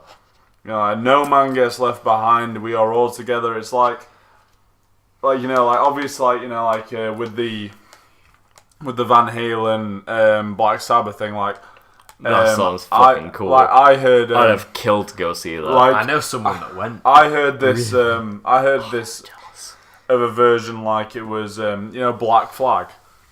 Black Flag supported a Black Sabbath concert. And like when they finished their set, like the lead singer was talking about like how like he was so enthralled by the the appraisal that he got from the fans, and then like he was then immediately humbled by the applause when he like announced that Black Sabbath was coming on. Oh man, you can't possibly have a conversation about Rob without talking about Randy Rhoads. He is one of the most amazing guitarists to ever live. Dude, I would. It's such a shame that he died in that plane crash because he was so much to fucking teach everybody. And he was amazing. I would. It was sell my life 7 times to go see Nirvana. When you think about it, I would kill to go see Nirvana live. What is it with guitarists, right? Like amazing guitarists and dying before they really have a chance to impact. 27. Like Cliff, 27. What do you call it? Cliff 27 Burton Club. Amy Winehouse, Kurt Cobain, everyone else. Is it Cliff Burton from Metallica? He was the bassist. Honestly, there's this video of it's For Whom the Bells Toll, and it's Cliff Burton, and he is going fucking crazy on the bass, and he is fucking killing the shit out of the bass, and like it's really awesome because in the video like they've edited like lightning coming out of the bass and like really subtle. Fucking cool, dude. He's like fucking slapping the shit out of it, and like it's unreal. But he died in he died when he was maybe 27. Like honestly, he died really 27 young. 27 Club. There are a couple of people that put on this episode to just inspire other people, and Randy Rhoads is one of them. Dude, if you never listened to anything that Randy Rhoads has ever done, listen to it. If you go and listen to D, it's what he considers his signature piece. He wrote it for his mom. It's an acoustic piece and it's beautiful. And it's amazing. There was this old video that I watched. It must have been from the 1980s. This guy is a big guy. His wrists are bound in leather straps, but he's playing the bass, and I'm talking about lightning fast. and there is blood all down the fucking guitar fuck, and dude. running down his wrist. That's passion. He has been playing it for like an hour straight, like fucking insane, and he's bleeding like crap. And it's like, he's amazing. Dude, I would sell a soul and half a donut to go see Nirvana live. Innit, man? Just Dude, to be alive I in those fucking- times would be incredible. Yeah, it's A good bass It's like- you cannot replace. Time like true music was alive in like late 80s, early 90s is like, that would be so fucking cool. I think it's like late 70s towards mid 80s is fucking that. Yeah. 1984 Van Halen. What a fucking album. It Like, is it's it's fucking cool well to see produced. It's live. not quite as raw as the 1978 album. or the Cliff 1980, Burton died at but 24. it's fucking beautiful. Fucking what a hell, great 24. album. Cliff Burton died at 24. Jesus Christ. There's a lot of musicians that were put on this earth to inspire people, and that's all they were meant Fuck for. me. And Randy Rhoads is one of them. He's an amazing guitarist, and it's a shame that more people don't know his name because Who he's is it? amazing. Randy Rhoads. He Randy died- Rhoads, everyone! He died in He used to play a his flying tour V, a in polka a dot bus band. crash. Like his tour bus cool. crashed or something. That's He when he died in a helicopter crash. Who? Randy Rhoads. I'm about Cliff Or a Burton. plane crash or something like that. He hated flying, but one of the people from Black Sabbath was just like, "Oh, I'm gonna go and have a fucking plane," and he went, and then In the plane, Ozzy dude. Osbourne came out, and it was fucking plane were on fire. And he crashed. He came and found his mate. That sounds fucking crazy, dude. Randy Rhoads. Yeah, like, this is he's like- an amazing Oh, guitar. we'll cut God. this out of the video. But To like, be alive in like the 70s, 80s time sounds fucking crazy. That's my Because like favourite. people just didn't give a fuck. Like- If I had a time machine, I'd just go back to the 70s and just like relive every single legendary gig that's ever been. And it's like, I mean, Dude, let's I like, would- let's I not would even let's not kill even fucking forget Skid about Row. Prince. yeah. Yeah, Prince was a fucking passionate Machine, guitar player. absolutely. Yeah, He gave a fucking shit and a half. Like yeah. that is ridiculous. But like, I feel like we should end the podcast because we need Alright, to like, so, talk like, about all this shit. Dude, I'm like nowhere near. We've been on like a tangent talking about just like classic Dude, rock and shit. It's We like, haven't even spoke about Purple Fucking Rain yet, which is one of the great songs. alright, hang ever on. written. So it's like, If we're gonna talk about Purple Rain, then we need to talk about like fucking everything else. Like, we need to finish the Foo Fighters Purple talk Rain's first. So it's like, good. we went to go see Foo Fighters in London on the 23rd of June, I'm getting 2018. fucking And it was fucking incredible. It's like, he was brilliant. the heart, the soul, the minds, the fucking... I loved it. I came back from my hot dog and drink sesh, and like I was like right behind Muggins and Alex, but not close enough to touch. You were behind, but not close enough to talk. And What a gig! and then Foo Fighters came on, and then like one song in, I noticed a mosh pit. It's like, the And first song I they just open jumped with into is it. like, oh my life, I've been searching for something, every Yeah, I saw that. I saw the mosh pit instantly. It's like, I just I'll saw go the mosh pit then. I saw the mosh pit, and like I was like, all right, I'm in. oh, that. fucking hell, It that got wasn't me a in the massive zone. mosh pit. Oh, mine It was was fucking good. huge. It's like, I am on my personal channel, Andrew Hall. I've got like a compiled concert video of the second night. Yeah, well, how the fuck did be you fair- film now? To be fair, What? Muggins worked really hard on that video. Oh my and, God. it It's is like- very, It's very came well out put really together. well. It's amazing. It's like different audio sources, so like the audio sounds like you're actually in the concert, and it's like the bass is there, Yeah, it's the whole concert, really. basically He did the enough, whole and it's like concert. It's the whole concert. it just sounds from different fucking points good. of If view. you have decent like headphones or microphones to headphones, it's like the bass sounds like fucking good. In It's a like- weird way. In the first 5 seconds, Dave goes like, "Ah!" And like everyone throws the fucking pants up in there. It's like, You know what I love it how like Dave Grohl. fucking good. Dave Grohl is like The sweatiest he's the 43-year-old. sweatiest, and like his double chin has gone from like Fucking there hell. to there. But it's not that awful. No, to be honest. it is pretty bad. But it's not that bad. It's about there to there. He is still the sexiest man I've ever seen. He is on the stage. sexiest fucking He's motherfucker on the planet. Biggest double chin, but I was like, I don't. He has the best voice on the fucking planet. Fuck him. I would fuck that man also. I would have raped that man. Let me all over. He ran down the stage. He was like, look, we can only play a few more songs, but then they're gonna kick us off. But fuck it, we're just going to carry on playing anyway. And I knew he was going to do it with every other crowd he's ever had. But I was just there like, okay.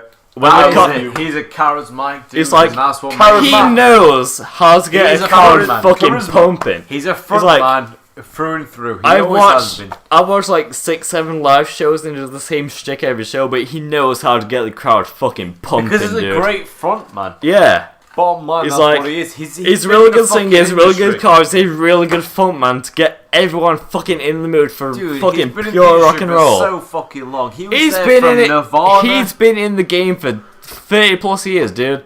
He's so good. He's like, he knows what to do. It's like the first song that's played, oh my life is just like. At the fucking chorus, everyone fucking throws the pants up in the air. There's a fucking video of this on my YouTube channel, Andrew Horse. Honestly, I didn't even want to lose my drink, but I threw it anyway. Yeah, it's like everyone just fucking launched the pants up and it was like, fuck yeah, dude! It's like, they play like 6-7 songs and there's like the fucking intro of the band and it's like, fucking who cares, but it's like, whatever. And then they play a couple cover songs and it's like, and then get back into the real jams and play a couple of songs of the first album. And then when the second Pretender came on, everyone went insane. It was like a second or third song. Yeah, it was like the fourth song. It was like... I was in a mosh pit.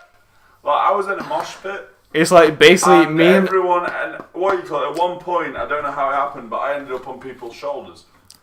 Yeah, basically and like... people just picked me up. Like, once I pushed someone over. I pushed someone like full on their face. It's like basically during the gig. Basically during the gig, like since the first song is like a proper mushy song to get everyone in the mood. It's like I was here, then me and Alex got separated. Alex ended up here. Lawrence was over here because he bought a hot dog, and then we just went on our own separate things. Like, fuck yeah, dude. We all had a great time though, separate from each other. I was in a mini mosh pit. Lawrence was in a bad mosh pit. I was in a fucking pit. It was like, fuck yeah, Foo Fighters, dude. I just like, me and this guy, this guy was like flooring everyone. Lawrence made friends that day. Yeah, and this guy was like flooring everyone, so I was like, I need to be this guy's friend.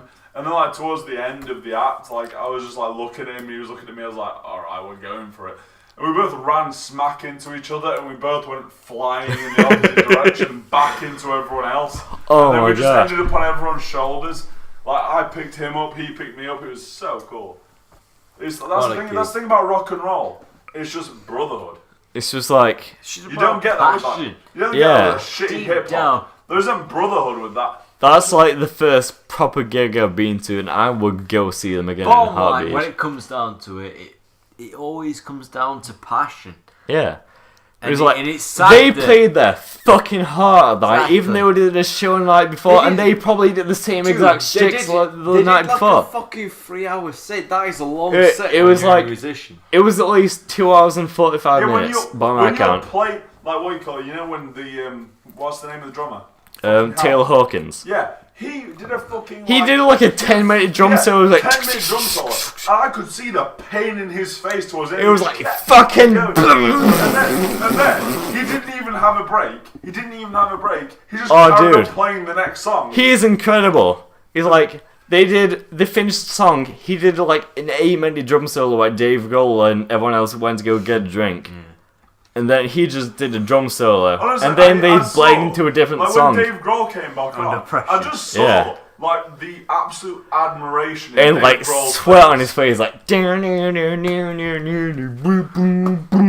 Grohl was so fucking impressed. Like he just came on, like, because obviously Dave Grohl's like a fucking amazing. He drummer. fucking believed in his band members. Dave Grohl he just came in and he was just like, let's get this fucking party rolling, dude.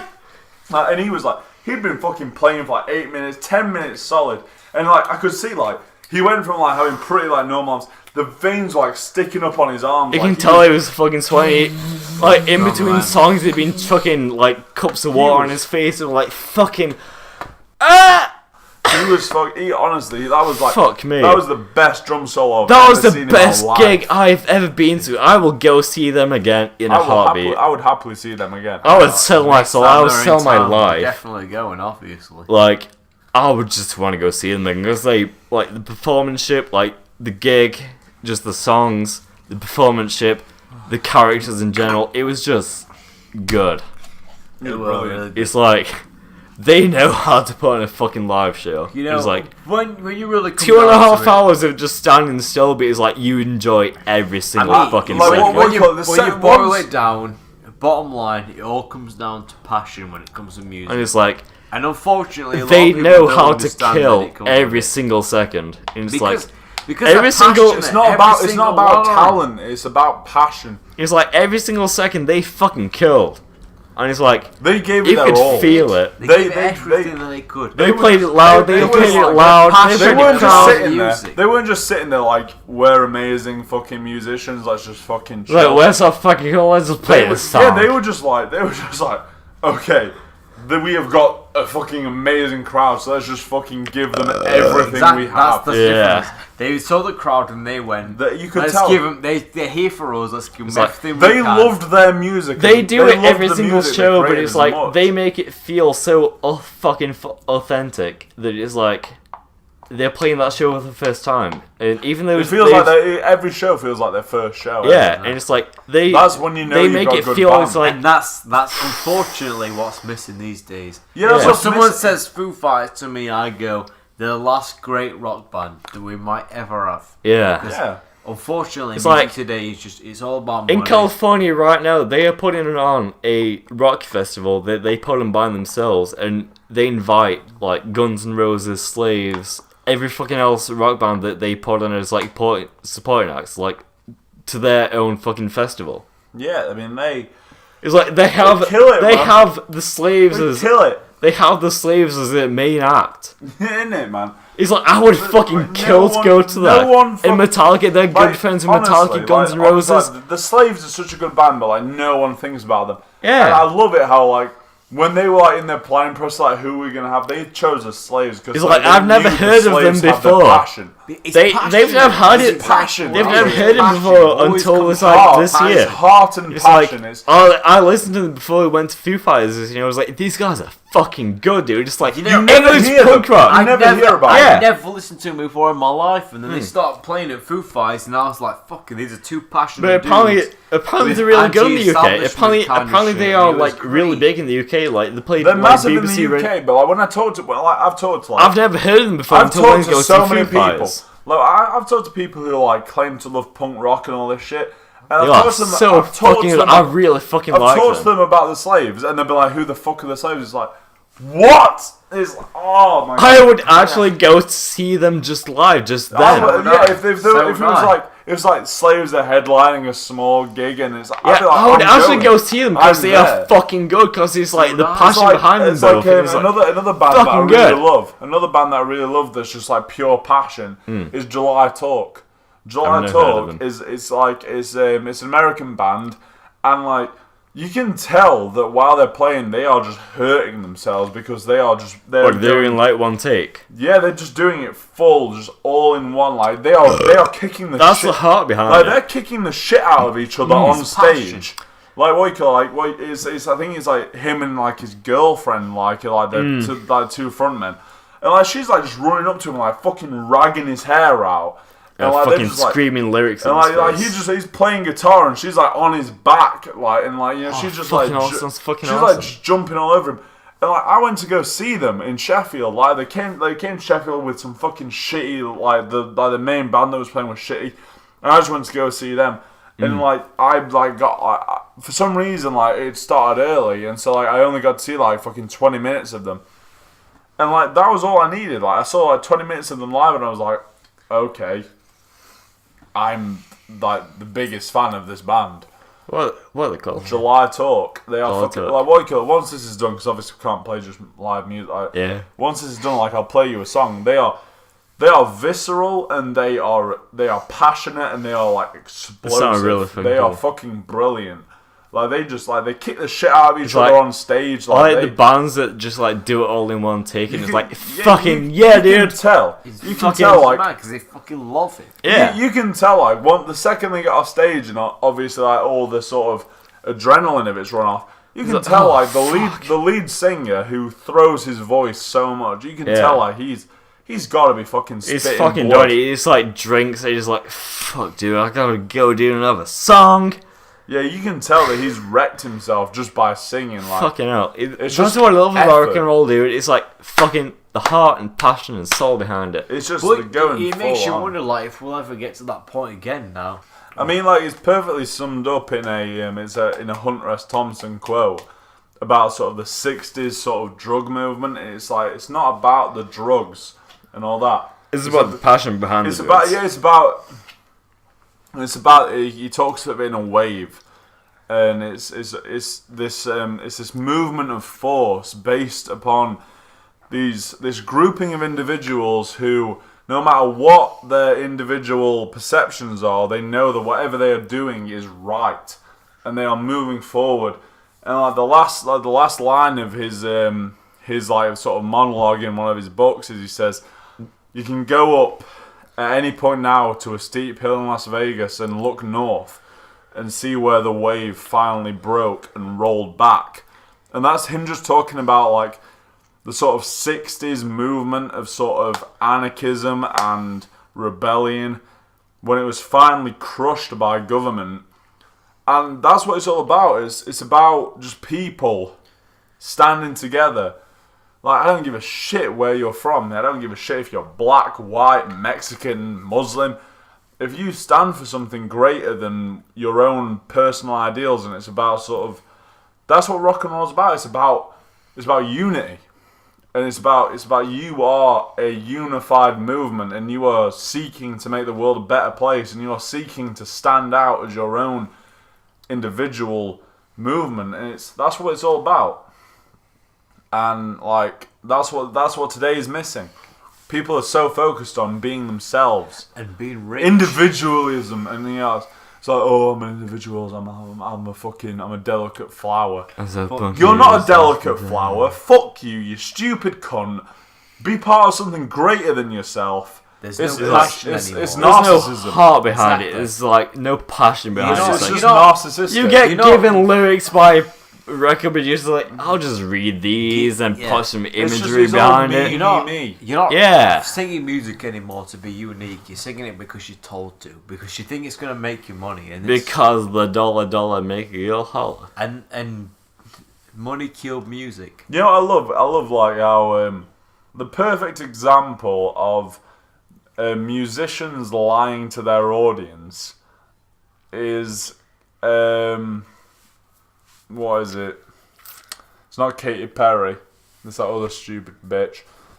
Where it's like it's all about the bling bling, the chain, whatever it is. Jessie J. Jessie J. know what you mean, Like she's talking about how like it's all about the music, not about the riches.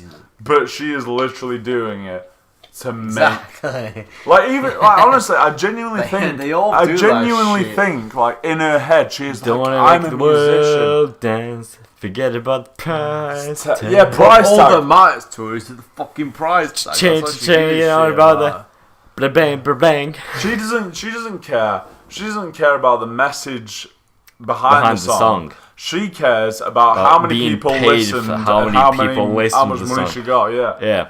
How much money she got and how many people listened to it. That's all she gives a shit about. You know, in a and if weird she way, looks fat in any of the fucking pig. in a weird way, it reflects the new channel we're starting, because I want to make the best shit we do. I don't want it to be fucking we're here This to make is like money. the longest podcast we've ever done. I don't want it to be we're here to make money. I want it to be we're gonna make shit and we're gonna do it with passion, and that's what's gonna matter in the end. You It's know, crazy. if we Just- make a show, I am ripping my heart out, putting it out there to you guys. if we make a show and it gets 4 viewers, I don't give as a long shit. as I'm proud of As what long we've as made, we enjoyed I making don't it give a and we fuck. enjoyed As long as producing that's it. As long It's as like, as long as I had fun doing it. as long as we And I didn't enjoy it, sell my we are soul. happy. that's what we're basing this new channel on. We don't want to sell out. We want to make stuff that we're proud Yeah, of. we want to joke.